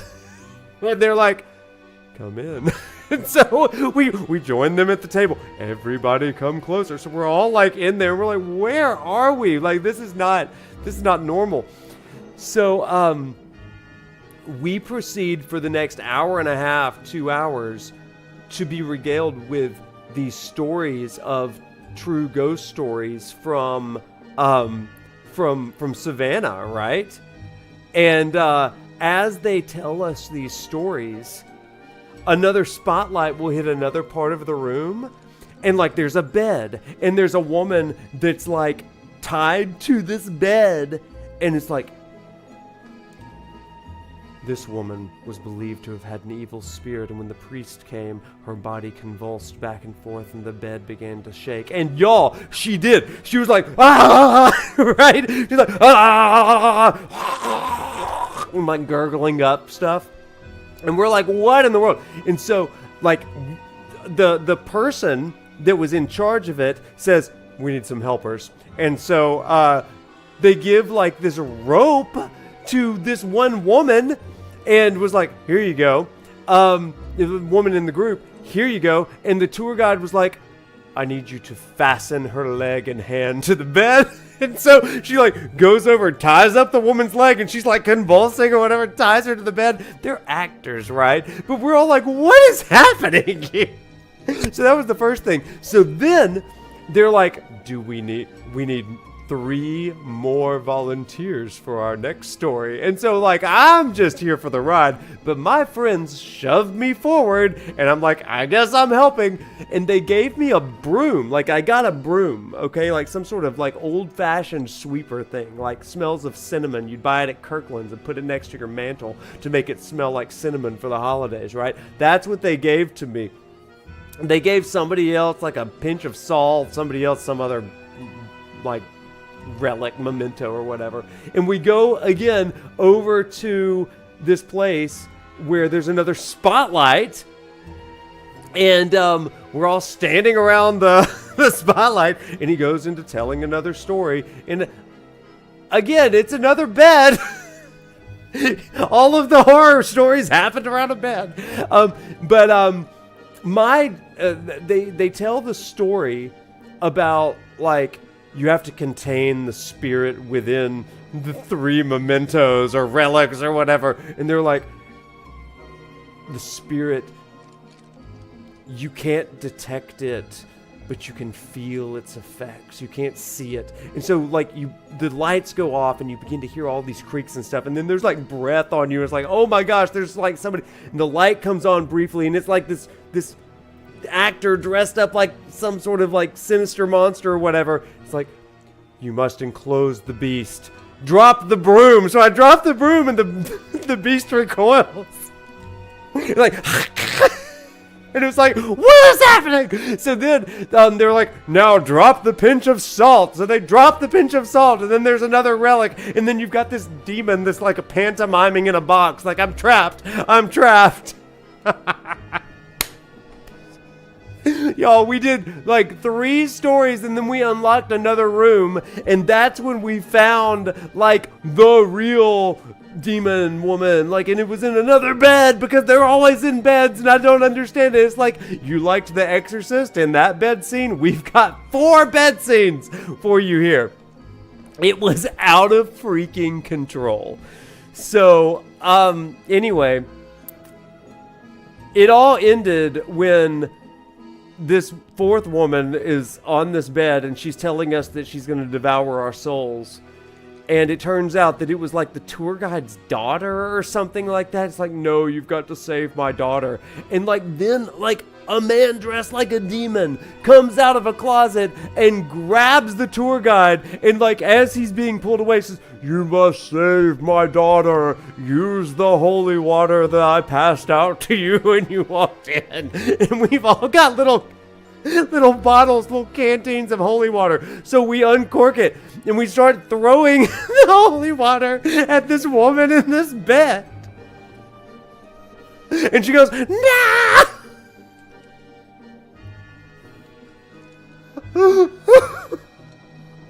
Y'all, it was the most insane thing I've ever been a part of. So anyway, we banished Satan back to hell. The woman comes back too, and the tour guide was like, well, I hope you had fun. Enjoy Savannah. Happy St. Patrick's Day. And we left. And then we watched a man maybe die on a bench. And that was our evening. Happy Halloween. That was over. So yeah, St. Pat. My buddies and I went to Savannah for the 200th anniversary of St. Patrick's Day parade in Savannah.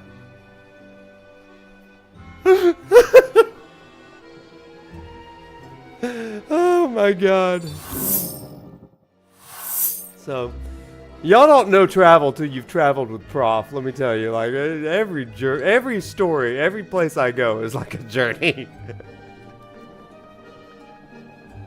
Happy St. Patrick's Day! With the atmospheric music in the background. I didn't expect for this to be a ghost story stream, but here we are. Oh my God. Barrett, do you have anything to say? No? Okay. Wait, what's that painting? Oh, that's another guy. Listen, I don't go looking for crazy things. I'm just like, that sounds fun. Let's give it a shot. And then it ends up being this like all-time memorable experience.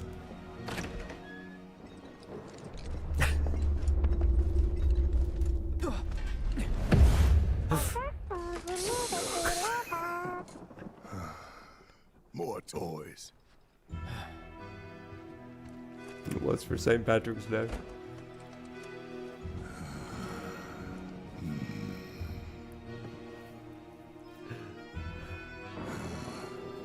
It makes life more fun. Tiny seaside flea trap.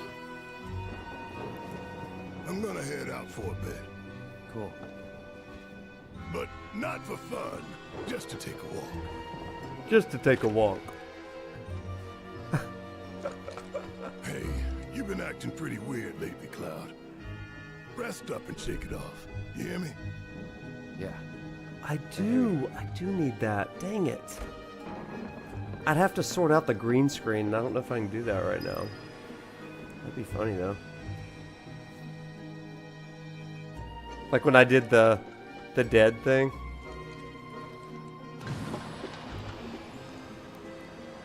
I'm a genie in a bottle, baby. Okay. Hello, you creepy little Tonberry. Retribution is at hand. And he tries to stab you? See, okay, listen. Yesterday, Nintendo came out with Alarmo, a themed alarm clock. Square Enix, give us a Tonberry. Give us a Tonberry humidifier, or, I don't know, a Tonberry alarm clock that stabs you awake every morning. Good morning. Retribution is at hand. I'm full of ideas. Good night, Autumn. Thanks for hopping in. Let's continue to look at everything in here. What is this painting or picture? Looks just like the grasslands, I guess. We'll really find out. Oh! We'll find out in, when I get a PS5 Pro, I guess.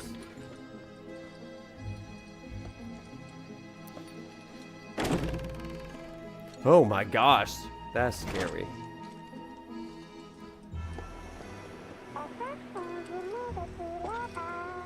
Adjusting humidity levels. Retribution is at hand.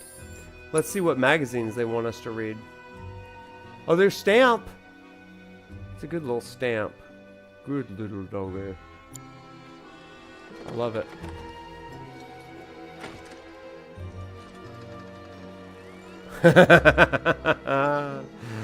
Oh, me. I love it. Okay, shut the door back. We don't need to see that anymore. Oh, look, look, look, how it follows me. Oh, that's where the Tonberry Roomba goes back. Now, if the Tonberry was a Roomba, that would be interesting.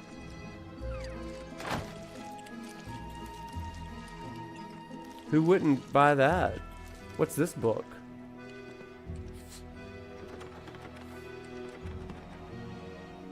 Okay. Well, what was the point in putting that book on the shelf? Are there a series of books that I have to put back on the shelf? Is this a mini game?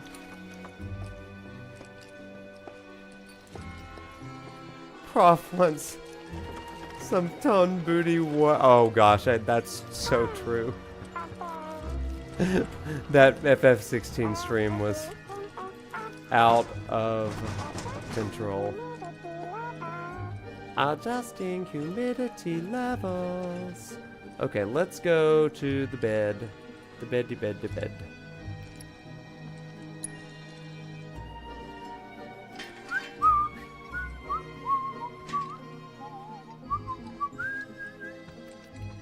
The book gets knocked off again? Oh, the ghost be trolling. More tired than I thought. Ugh, so relatable, Cloud. Sorry, man. Feel like I failed you. Also, everybody, I do think it's really interesting that every time they go to sleep, a lot of times when they go to sleep, like, they're dreaming about this other stuff. I think that's kind of cool. Like, going to sleep, other world, that was like a Final Fantasy Versus 13 sort of thing. Final Fantasy Versus 13 would have Noctis going to sleep and then waking up in Stella's world and then doing some things. That's why in Final Fantasy 15, Noctis is such a sleepy boy all the time. Sleepy, sleepy, sleepy. That's also why the town is called Insomnia, because it's this idea of going to sleep and waking up in this other world. And Laguna with Final Fantasy VIII as well. Very, very coded like that as well. So anyway. Okay, let's continue. Sorry, guys. I feel like I failed you.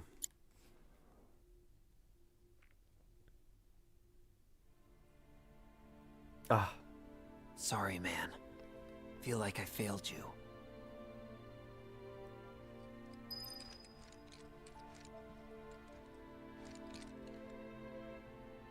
It's interesting, when I was a kid, I always thought that I was very much like Cloud, but the older I've gotten, the more I'm very much more like Zack. Like, oh my gosh, I am. I have Cloud moments, though. I just... Never seen materia like this before. Something about the color.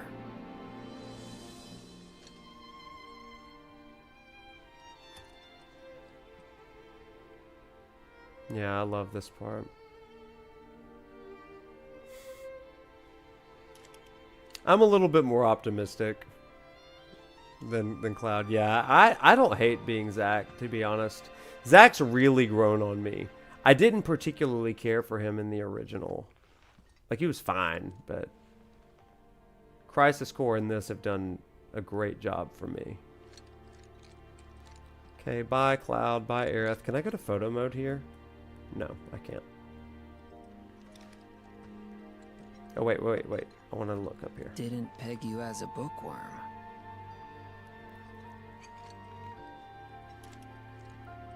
I think Caleb does such a great job with Zack here, too.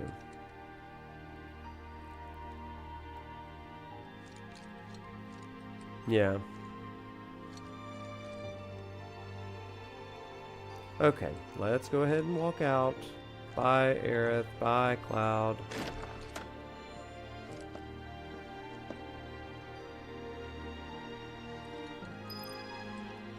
Finally got to do his own thing with the character rather than trying to match Crisis Core, and I think that that really does make such a great difference for his ability to just kind of play with the character, right?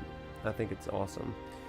So this is kind of interesting because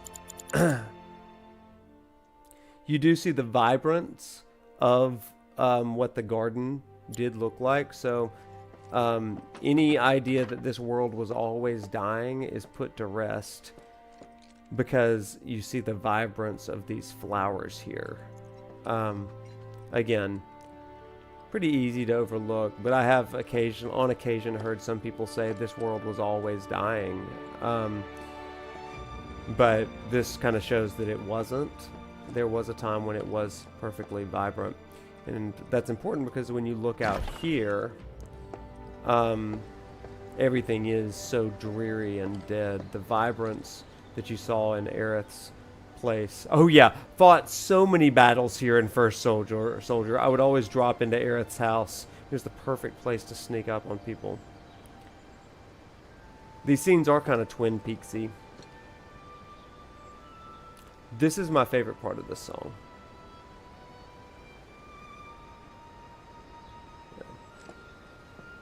Right here, you get this very tense sort of thing right here. Listen.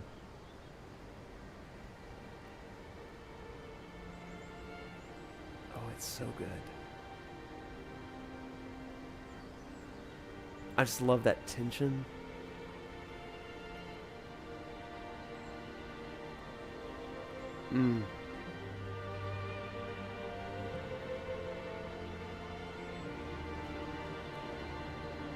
Ooh. And if you know anything about me, chat, you know that that's going to show up in a video pretty soon.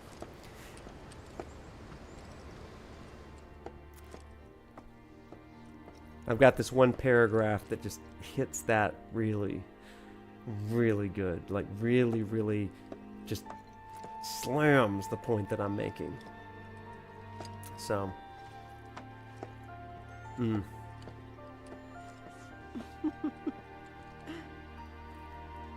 Stamp.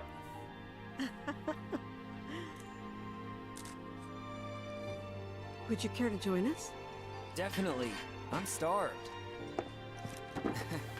You're supposed to say thank you. Yes, ma'am. No, you're supposed to say it now. Thank you.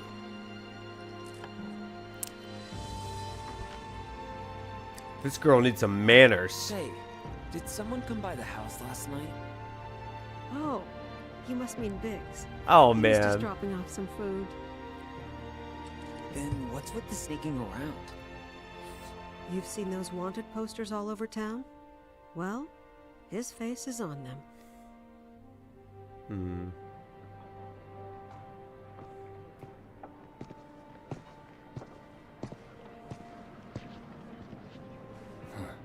Marlene is... This is such a good track, yeah. How do you know him? I'd rather let him explain. So long as Marlene's here, he'll come around again. He won't. Biggs isn't coming back. Tifa isn't coming back. Daddy isn't coming back. Nobody's coming back ever again. Dying flower, Sure yeah. they will. And I know just how to prove it to you. I'll go and get Biggs. Right now.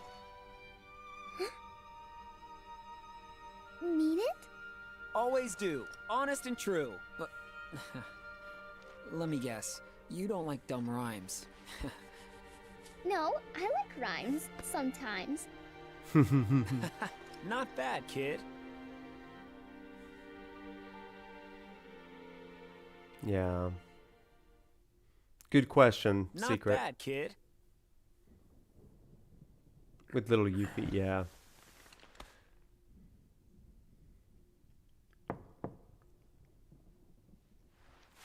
Oh, I wonder who it's gonna be. I forgot this happened. I wonder who it's gonna be. And that's a rock fact. Who are we getting? I don't know. I bet it's gonna be Tifa. Tifa! Hey, how are you feeling? Do you need anything? Some food? Water? I'm fine. You were right. Just needed some sleep. Oh. You alone? Yeah, Not Brad's off anymore. doing his own thing, and Aerith and Yuffie are taking a spin on the Skywheel. They're only letting couples on tonight. So Red and So Yuffie here I went am, together? the odd woman out. Cool. They hit it off quick, huh? Must be nice to make friends that easily. What, like you can't? I don't know.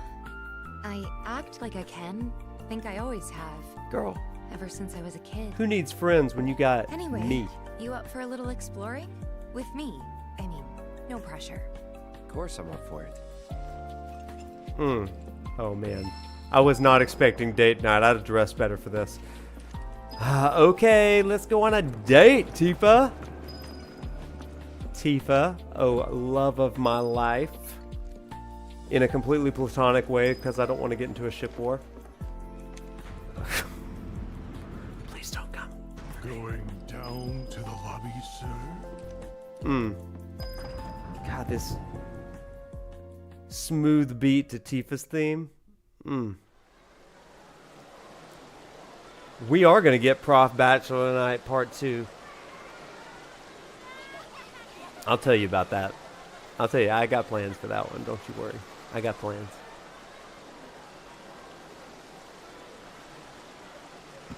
Oh, that's cool, Chrono. I didn't know that.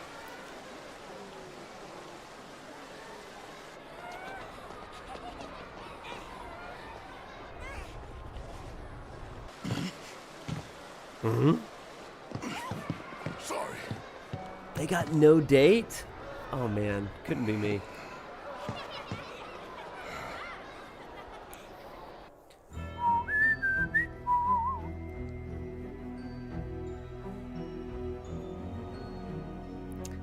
Barrett do miss his daughter.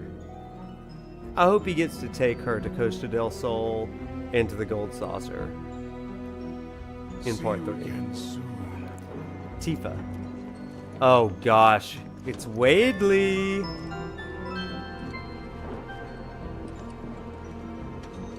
Does he not want to talk? Oh. Friends of the Gold Saucer, great news!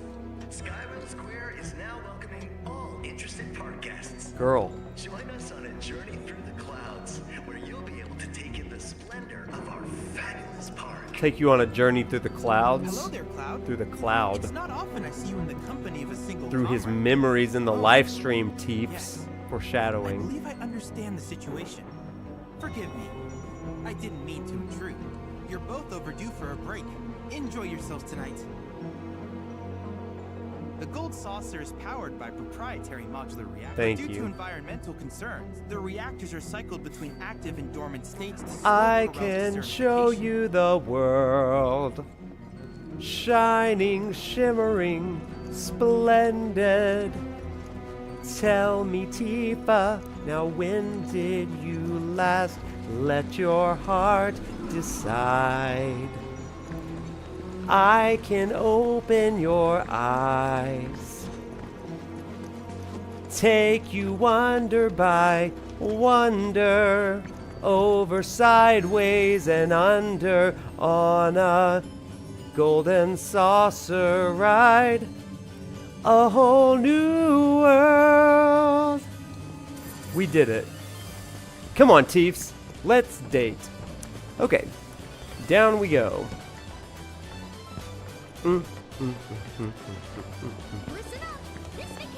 They should really make us hold hands. I don't. I mean, what's even happening here?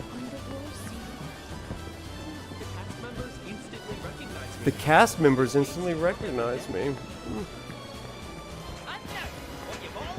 Who was this?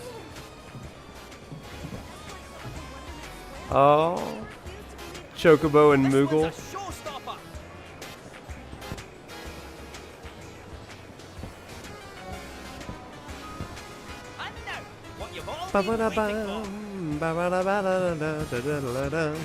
That's so good.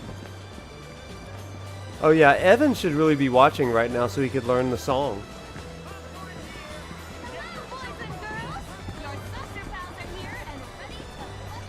Your saucer pals are here.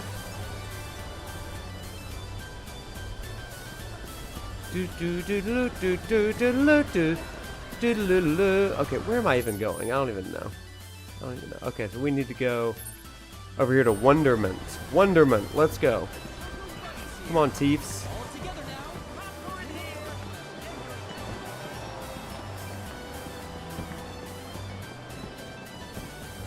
Okay, upstairs maybe. Yeah. Are we going to Wonderment? Oh no, we have to go to them all. I forget. So maybe I don't even remember. Wonderment's up here. So, how do you want to kick this off? We gotta go to Wonderment Square next. Oh, we're going to Wonderment, don't you worry. That mini-map made me lost as heck, yeah. Sephiroth and Chadley date would be hilarious. Chadley's date would be frustrating, I bet. I love that Kate Sith is just stalking us. Saucer sundries, 10,000 flavors. Y'all, look at this new mug I got. It's Cactuars. Here, I'll show it to you. Cactuars. See that? Mm-hmm. Yep. Little Cactuar on the back, too. Yep. 10,000 flavors, baby. I got it from the Square Enix store for my birthday.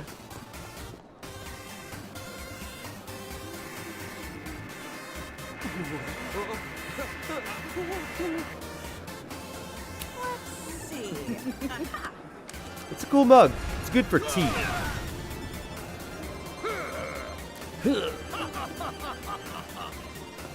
This place looks fun, huh? Now we're talking. That one's practically My calling friend. your name. That you'd kill on it. But it's for kids. You're afraid of a little video game? Whatever. Let's see how it stacks up against the real thing. Let's see.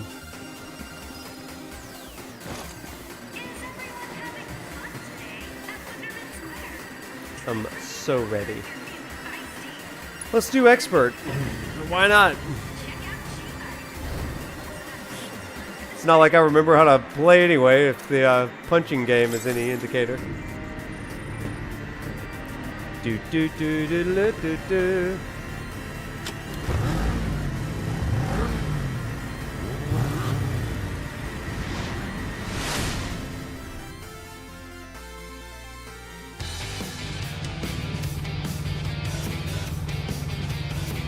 Okay, let's go.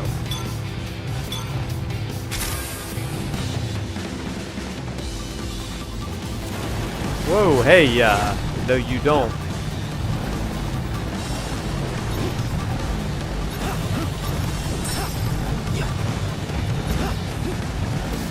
Okay.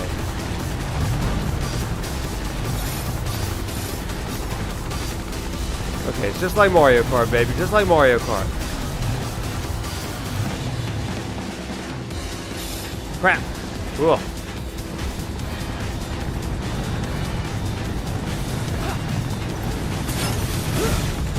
Crap. Missed those.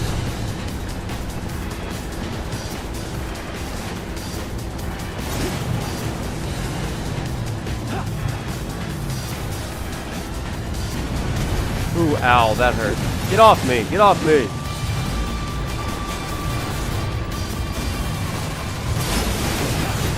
Get out of here. My energy reserves are low. That's no good.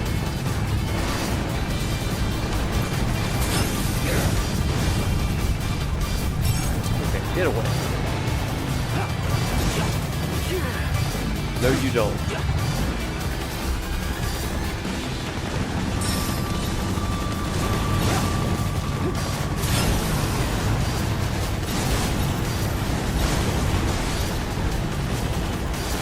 Get back!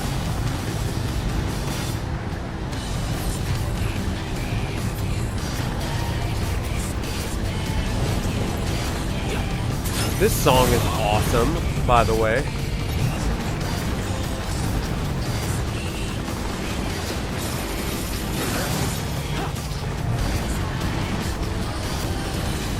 No!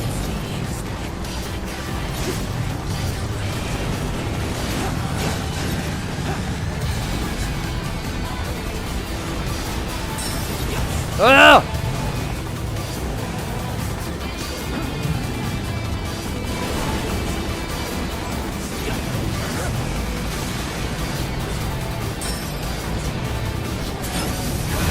Get them all, yeah!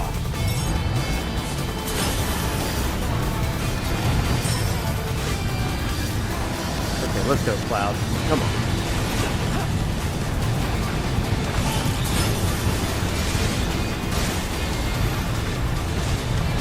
Woo, woo. We're getting out of control. Not my best effort, but not a bad effort. It feels very Advent Children coded. Still got an S rank, not bad.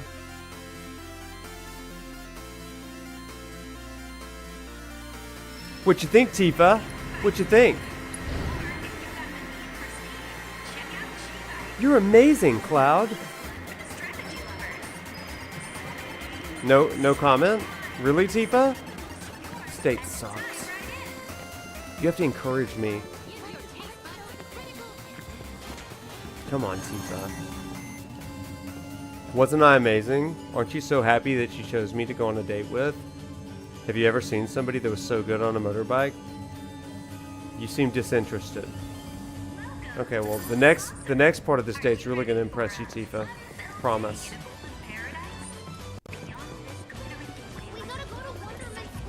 Yeah. She was playing Queen's Blood. Probably because I beat her in Queen's Blood on the boat. She was practicing. Oh, look, some purple materia. Do you like that, Tifa? Let's see if you like materia. Steadfast block. Do you like that? That's my gift to you.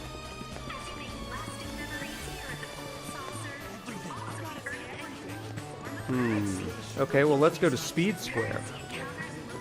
Want to do some speed, Tifa? That'll be fun. Maybe that'll put you in a better mood where you can compliment me after I do well on a minigame. Oh, you seem stressed now. Or bored. Okay, well, we are not wanted to go here. They don't want us to go here. Oh, good night, Chrono! And happy birthday, a day late. Welcome, cadets, to Space Ranger HQ. Our mission today is a vital one, and we will need your wholehearted support to defeat the enemy. Sir! Sir! Is that how you were back when you enlisted? Nailed it. Not quite that great, I hope. Oh, there's Aerith. To Space Ranger HQ. You want to go see Aerith? Our mission today is a Tifa? vital one. She's your best friend, so. Oh, hey there, you two. Huh. Uh-oh. Aerith? Just checking. Checking for what? If you were fighting or not. Well. Not gonna lie, I'm a teensy bit jealous. This place just isn't that fun when you're all by yourself. There must be someone out there who'd want to hang out with a cool person like me. Stop it. This isn't the time to go making new friends, right? Okay, listen, I very much relate to Cloud right there, because when people do get a little self-deprecating, sometimes I'm like, stop it. Quit it right now. You're in the happiest place on earth. Go be happy. Yeah, you I get heard it. Man, Aerith. All I'm saying is, anyone can put on a friendly face, including Shinra spies. They could Stop be it. Anywhere, ready to pounce. Thanks, but I'm not that naive. I know a shimmer creep when I see one. If you say so, just stay sharp, okay? Oh, I will. Sharp as a tack. Promise. Now go. Enjoy your date. I love that they call everything a date in this game. Like, literally everything a date. Like, when Aerith and Tifa are in Costa del Sol, it's a date. Like, it's everybody's on a date. For Red. See what he's up to. I mean, he's hanging out with Yuffie, Aerith. Sorry. Maybe I'll go and look for Red. See what he's up to. To destroy their great flagship. Your actions will decide not only Okay. the outcome of this war. Did I buy everything here? I think I bought everything there is to buy. Yeah. Make us proud, Space Ranger. I would love to hang out with Aerith. She seems really fun. Okay. Let's keep going. Alright, Tifa, now that we've seen our friend, let's go.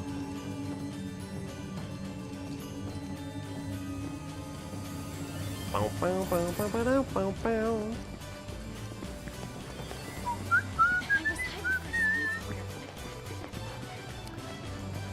Ah, Tifa, Tifa, Tifa. You know what all these stars remind me of?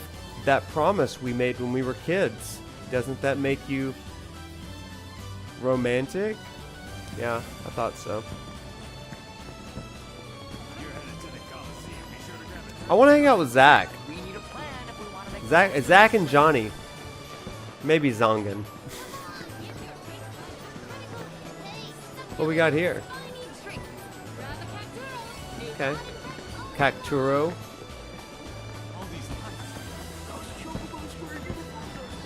Oh, some fireworks. Look how pretty that is, Teefs. Teefs. Want to go check out the event square? That'd be cute. Johnny Date would have been too powerful. Johnny Date happened at Wall Market. Like, Bro Night Bachelor Party, that's one of my favorite parts of Remake. Oh, y'all, I've actually never seen this part before. Yeah, I've never seen this part. I'm excited about this.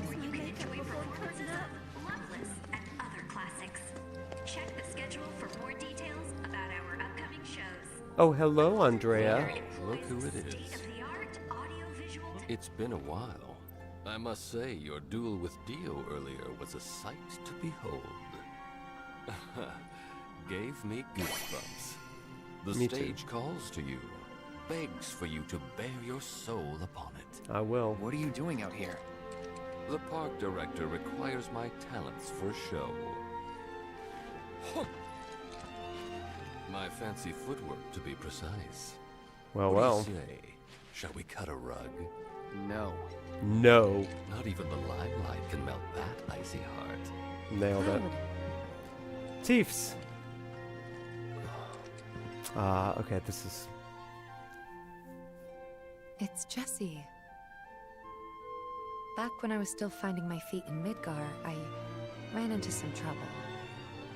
But she took me under her wing, helped me out, saved me, really. Sounds like her.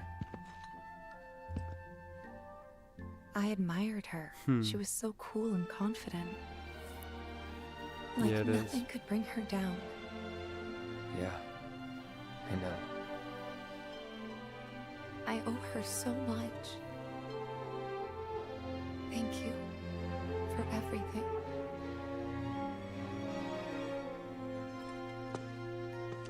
Oh, Tiefs. Oh, that was precious.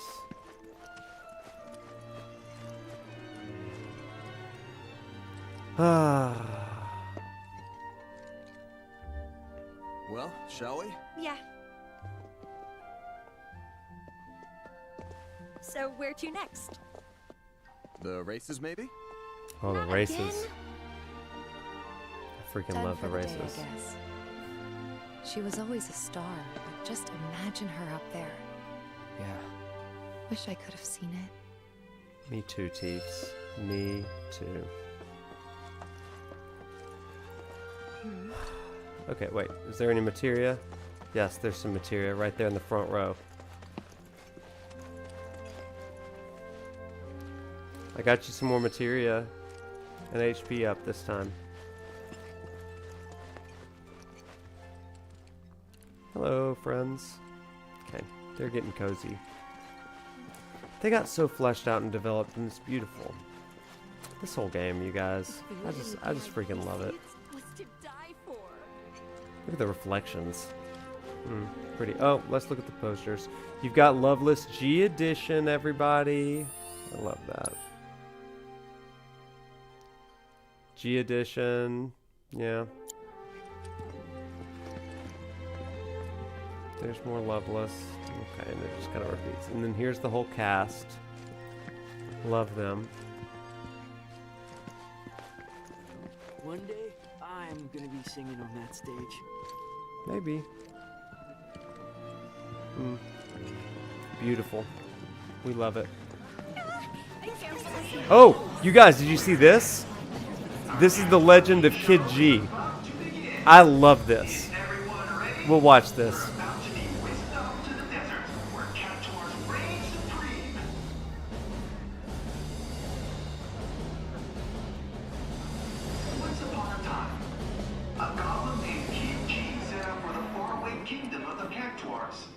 He walked for days and days across the hot sand until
the original, but then you he becomes a character in this, and that's really cool. Hey, thank you, Abba, for the sub. Appreciate you.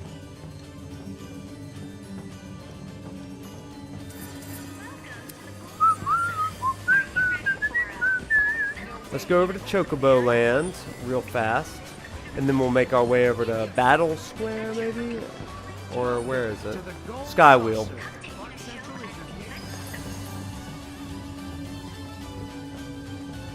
Alright, Tifa, what a fun time this is. Look at all the fun we're having, Tiefs. It keeps telling us to go to Skywheel, but I love this. Thank you, Carol, for being a sponsored member. Oh my gosh, over on YouTube. Thank you. Thank you, thank you, thank you so much. That means the world to me. You really can get sucked into this. You can see how people end up in debt. Yeah. Let's make sure we don't.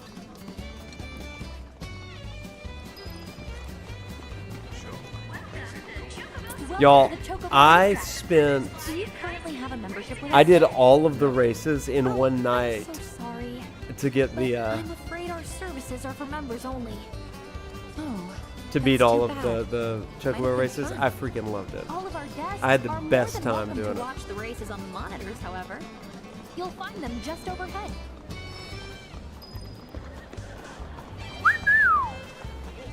Wait, where's Madam M? She's over here. Oh yeah, she's here. She's not having a good day. She's never having a good I day. never would have expected to run into you here. What are you doing in this place? Why, celebrating, of course. My little jaunt to Costa del Sol proved fruitful. Oh, and now I'm flushing all that gill down the toilet. I swear, every time one of Sam's chocobos takes first. Probably doping his birds, the con artist. Enough about me, though. What about you? Surely you've got better things to do than listen to me vent. Like paying attention to your girlfriend. Go have fun before she gets bored with you. Whatever. Yeah. I really loved the Chocobo racing. Like, I was a Chocobo racing fiend in the original game. I just loved it. But here it's like next level. It's so good. It's everything I wanted Chocobo GP to be. And I liked Chocobo GP. But I really love it.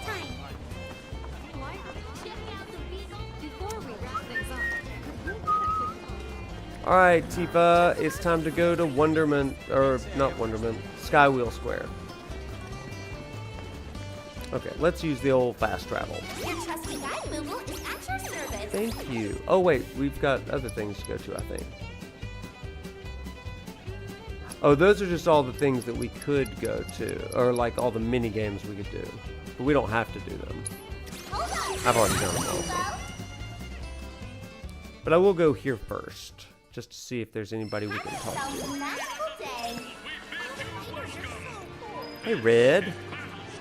You seem to be feeling better. Yeah. You just chilling here, or? I'm hiding. Some children mistook me for a mascot. They wanted a photo with me. Poor Red. Let's see, let's see, let's see. Are you interested in joining? Oh, wait, do they have level 70 ones here? They do! I haven't done all the level 70 ones. Into the Woods. Tifa, you want to give it a shot? This could be terrible. We haven't really fought anything tonight, so this will be fun. I hope I put materia on her. What are these guys?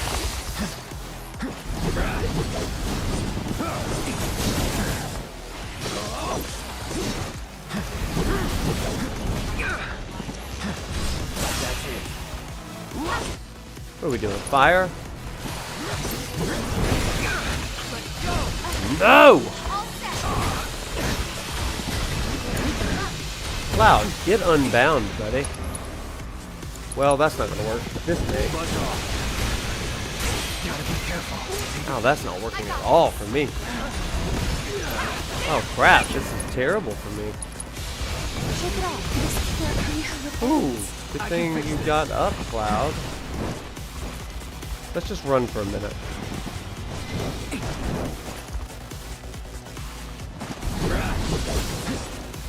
Don't leech on me, don't you do it.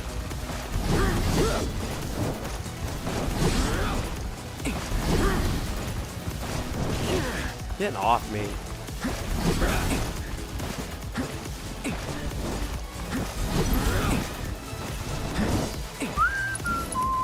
Oh crap, he doesn't have any. Ah crap, this is gonna suck. Calling light.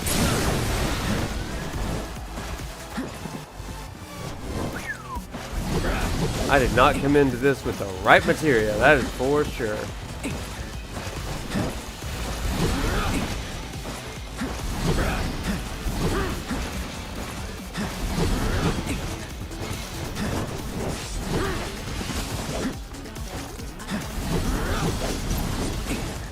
He does not have any of the things we need.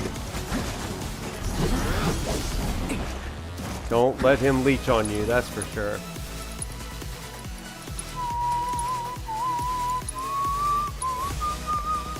Feeling good.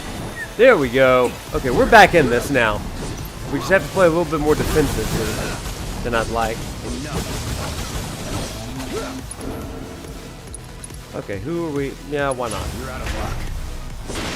Woo! Nothing to it.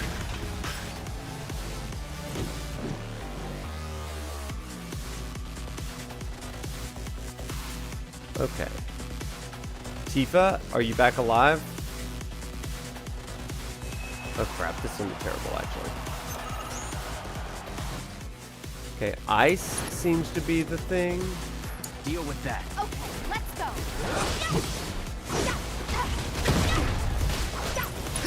Does she have ice? She does not, so that's gonna make things fun. It's on you. Do not eat Tifa, please.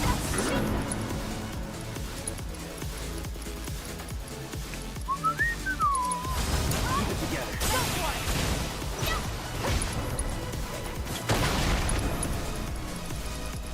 Okay, how about some icy? Hang back.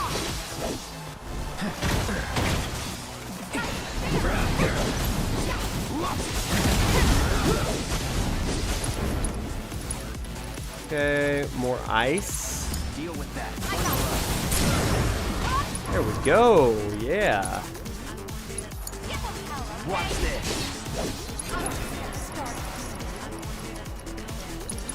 You had your chance. Finish it. Trinity Strike. Why not? Crap, I can never do a freaking Trinity Strike. I'm so bad at it.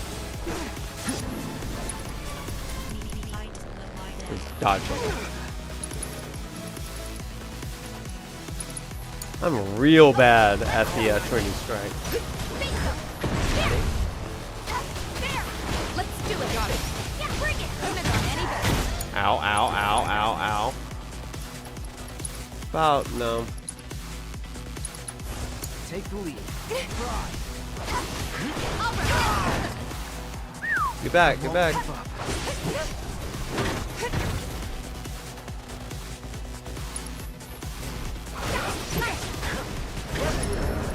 No, you don't. Come back. Good to go? Hot to go. Hang back. Bonjour. Come on. I'm in. Keep it together. All set.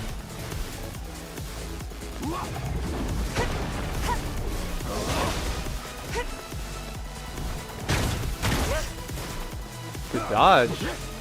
Go.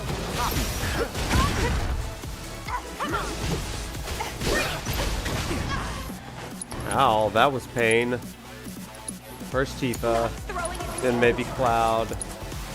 Yeah. Ooh.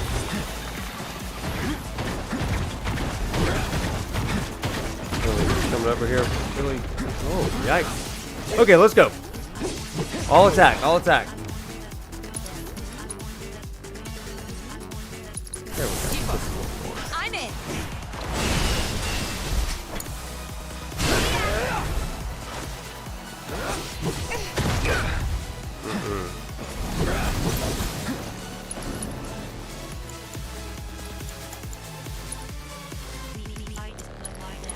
Take the lead. There we go.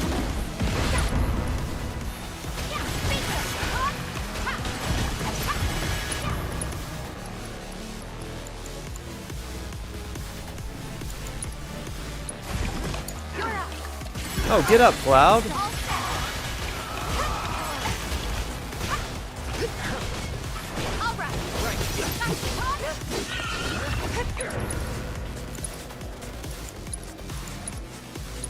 Whew. This is much more difficult than I was anticipating.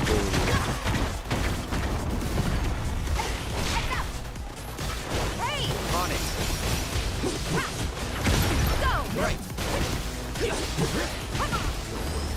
You ready? All right, Cloud, back to snow flurries.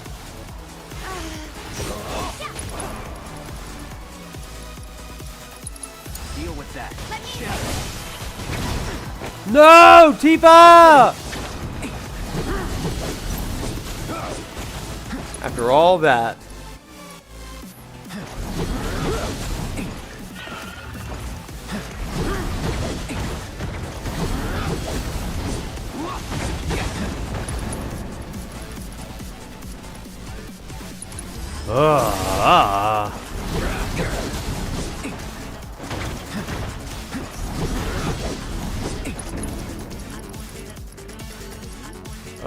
Snow flurry again. Oh, ow! That was not cool. Gotta be careful. Should probably wait to just stagger him, but that's okay too. Feeling good.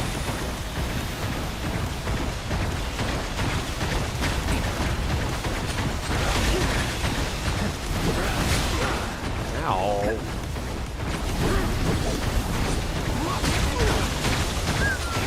He is out of control right now.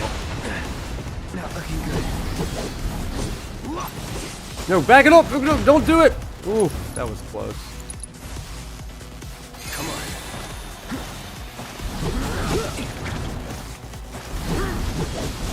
Heck of a date, Cloud. Heck of a date.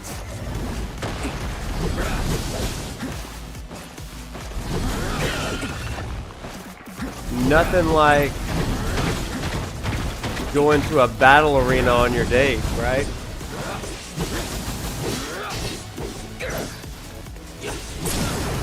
Let's finish this.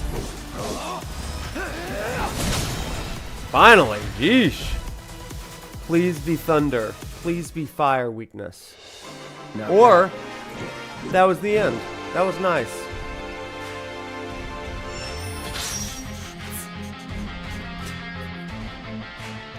What kind of reunion do I expect? I think it's gonna be like similar but bigger than the last one, right? Like in this game, the end with all of the different worlds, I guess, with Zack and Aerith. I think it's gonna be a multi-sided reunion battle, but I also think the live stream is going to be bigger than just Cloud and Tifa, but I do think that it's going to be very special and meaningful between Cloud and Tifa. But I think that it will be very meaningful between Cloud and Aerith and Cloud and Zack, but also Tifa and Aerith. I think Tifa and Aerith in the live stream is going to be beautiful. I think it's going to be awesome. That's what I hope. Alright, Tifa, that was so fun. I'm so glad that we were able to fight together for our date. It's like you take a girl to UFC and it's like, guess what? We're contestants. We're competitors tonight. We need a plan if we want to make the most of this trip. True. Okay, let's go up to the sky wheel. Jesse and Tifa in the live stream. Yeah, it's gonna be amazing. Yeah, it's gonna be. I really do think that they're they're leading us up to that, I think. Okay, let's try the sky wheel, Tifa. Do you like to party?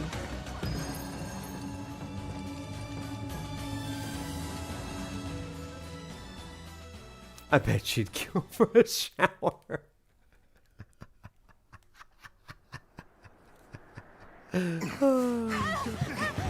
Oh, here we go.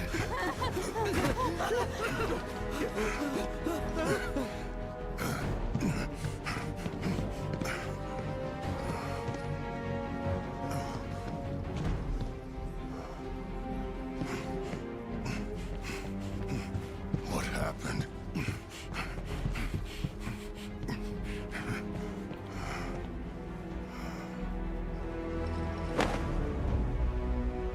It can't be.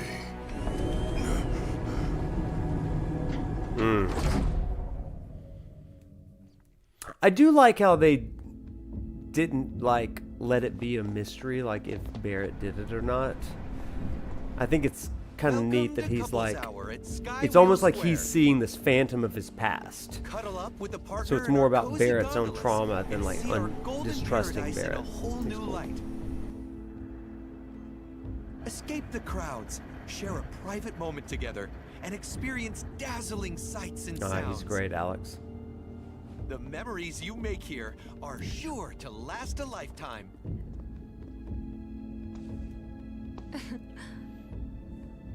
Looks fun, huh? Yeah, it's really more about Barrett's own... Oh.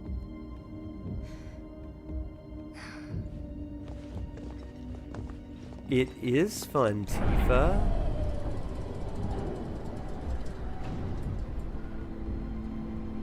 What's going on? I don't know. Your attention, please. We are currently experiencing some minor technical difficulties. While our technicians Break my heart, why don't you? Issue, for your safety, we ask that you follow all staff instructions. Over here, folks. Our friendly cast members will show you the way. Thank you so much for understanding, and have a wonderful day. Cloud! We've got trouble! Is that a cat? What is it? Get to the Coliseum! On the double! Because between you and me, there's been a wee shooting in the lobby over there. And the word around Honey the Bun, saucer is that's that a man fair with point. A gun for an arm was the perpetrator. I'll round up your pals for you, alright? Now get going. There's not a moment to lose. It feels pretty contemporary. Do you live in a place where that's happened? There's a place in Georgia near me where there was a shooting that happened recently. I guess most recently. We ask that all park guests follow instructions. Gosh, how do I get out of here? Oh, I gotta go to the Moogle. Got it. Please move swiftly and calmly. We're needed at the Coliseum right away. Battle Square, let's go. Yeah, I'm sure it's scary. Cannot imagine. And here we are. Game making me use the Moogle, right? Fastest? Ridiculous. Oh, hey, Yuffie and Aerith and Red. I'm sorry, sir, but only authorized personnel are This allowed sword past. says I'm authorized. Thank you very much. No, excuse me. Copy that, sir. They've got Apologies for the clearance. delay. Let them through. Alright, this is where we're going to end, chat. We're going to get through here and stop just before the end. Give me a sit rep on the other squares.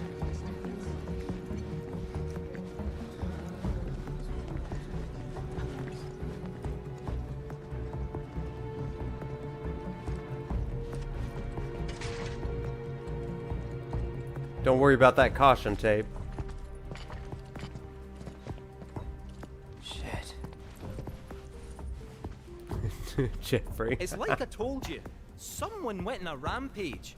And now... I'll take it from here. Robert Goulet. I'm Dio. As park director, it's my pleasure to welcome you to this, our gilded paradise. We meet again, young man. If you'd like to go another round, I'm always game. Seriously? Weirdo. A director from head office was attending a Coliseum match earlier when their security detail was gunned down. Both guests and staff were caught in the crossfire. When did he decide on this getup? Is my question. That's terrible. When did he decide on this? The assailant took care to knock out the cameras. And so we have no image of their face. But according to eyewitness reports, it was a man with a gun grafted to one arm. And that's when it hit me. I knew this man. He was one of several fugitives we were warned to be on the lookout for. Nigh as tall and muscular Alex. as I, yet brash and brazen, with an ever-present scowl that smolders behind his sunglasses, and a gun for an arm. Tell me, does that sound like anyone you might know? Now wait a minute. Barrett might have a temper, but he'd never do this. Though I'd like nothing more than to believe you. This tells a very different tale. No, we... Listen. Wowee. This couldn't have been Barrett. And what makes you say that? The cameras. It's not his style to avoid the limelight. That's if true. He really did kill all these people. He would have had say. a good reason. He would look in the camera and he'd be like, that he'd want the world to know about. I gotta let He'd the make people sure know you the had truth. footage. Trust me.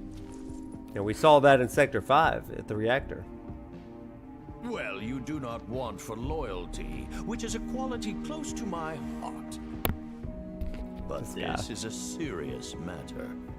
Very Mere serious. character statements will not suffice. I'll tell you what. Find me the true perpetrator, and I will declare your friend innocent.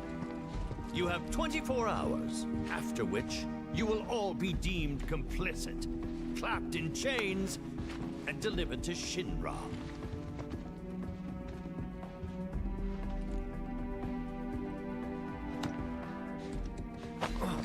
Cloud's like, sure. Insurance. In the event you decide to make a break for it. We won't need to. Good. Now go, before the Turks beat you to the punch. Wait, the Turks are here? Must you always flex when you speak to us? Competition's good for the soul. This guy. Our culprit awaits below, my scrappy My friends. scrappy friends. In the name of justice, go forth! If you'd care to follow me, I will be your faithful guide. Meow meow. And the elevator is that way. Dio must way, folks. flex. Quick as you like.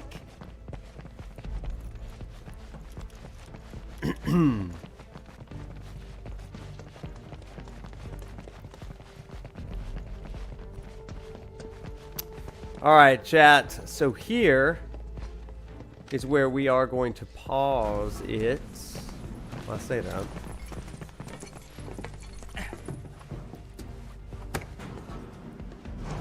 We're now in a cutscene, so give me a minute. Saving game data. Don't turn off the power. Actually, it saved the game data, so that's exactly where we're going to stop. We will pick up right there on Tuesday. Everybody, this has been so fun. We did things that I had no idea that we were going to get into tonight. What a fun stream this was. We went all over the place with our minds, with our hearts in Tifa, and with fun and recreation. What a fun time. So, going to be a lot of shorts. We even told ghost stories. What a freaking stream this was. It was magical. It was so magical. You guys are awesome. We had a very good time tonight. I had a good time. I don't know about y'all, but this was a blast. It was crazy. It was crazy. Well, everybody, get excited because next week I've got another interview coming up for you on Monday. And then on Tuesday and Thursday, we have got some great streams. We're going to be talking about Barrett. And look forward to my ever-coming Buddhist video and a video on hatred, which actually goes a lot with Barrett, but that'll come out a little bit later after we discuss it. So anyway, everybody, have a great Thursday night. Have a fantastic weekend, and we will see you on Tuesday. Yeah. They're going to act up. They're going to act up. And like, listen, that's okay. I'm a big boy. I am too old to care about comments online. That is where I am. If I was in my 20s, I'd care more. I'm not in my 20s anymore. So everybody, have a great night. Have a great weekend. Walks on, my friends. We'll see you in class. Bye.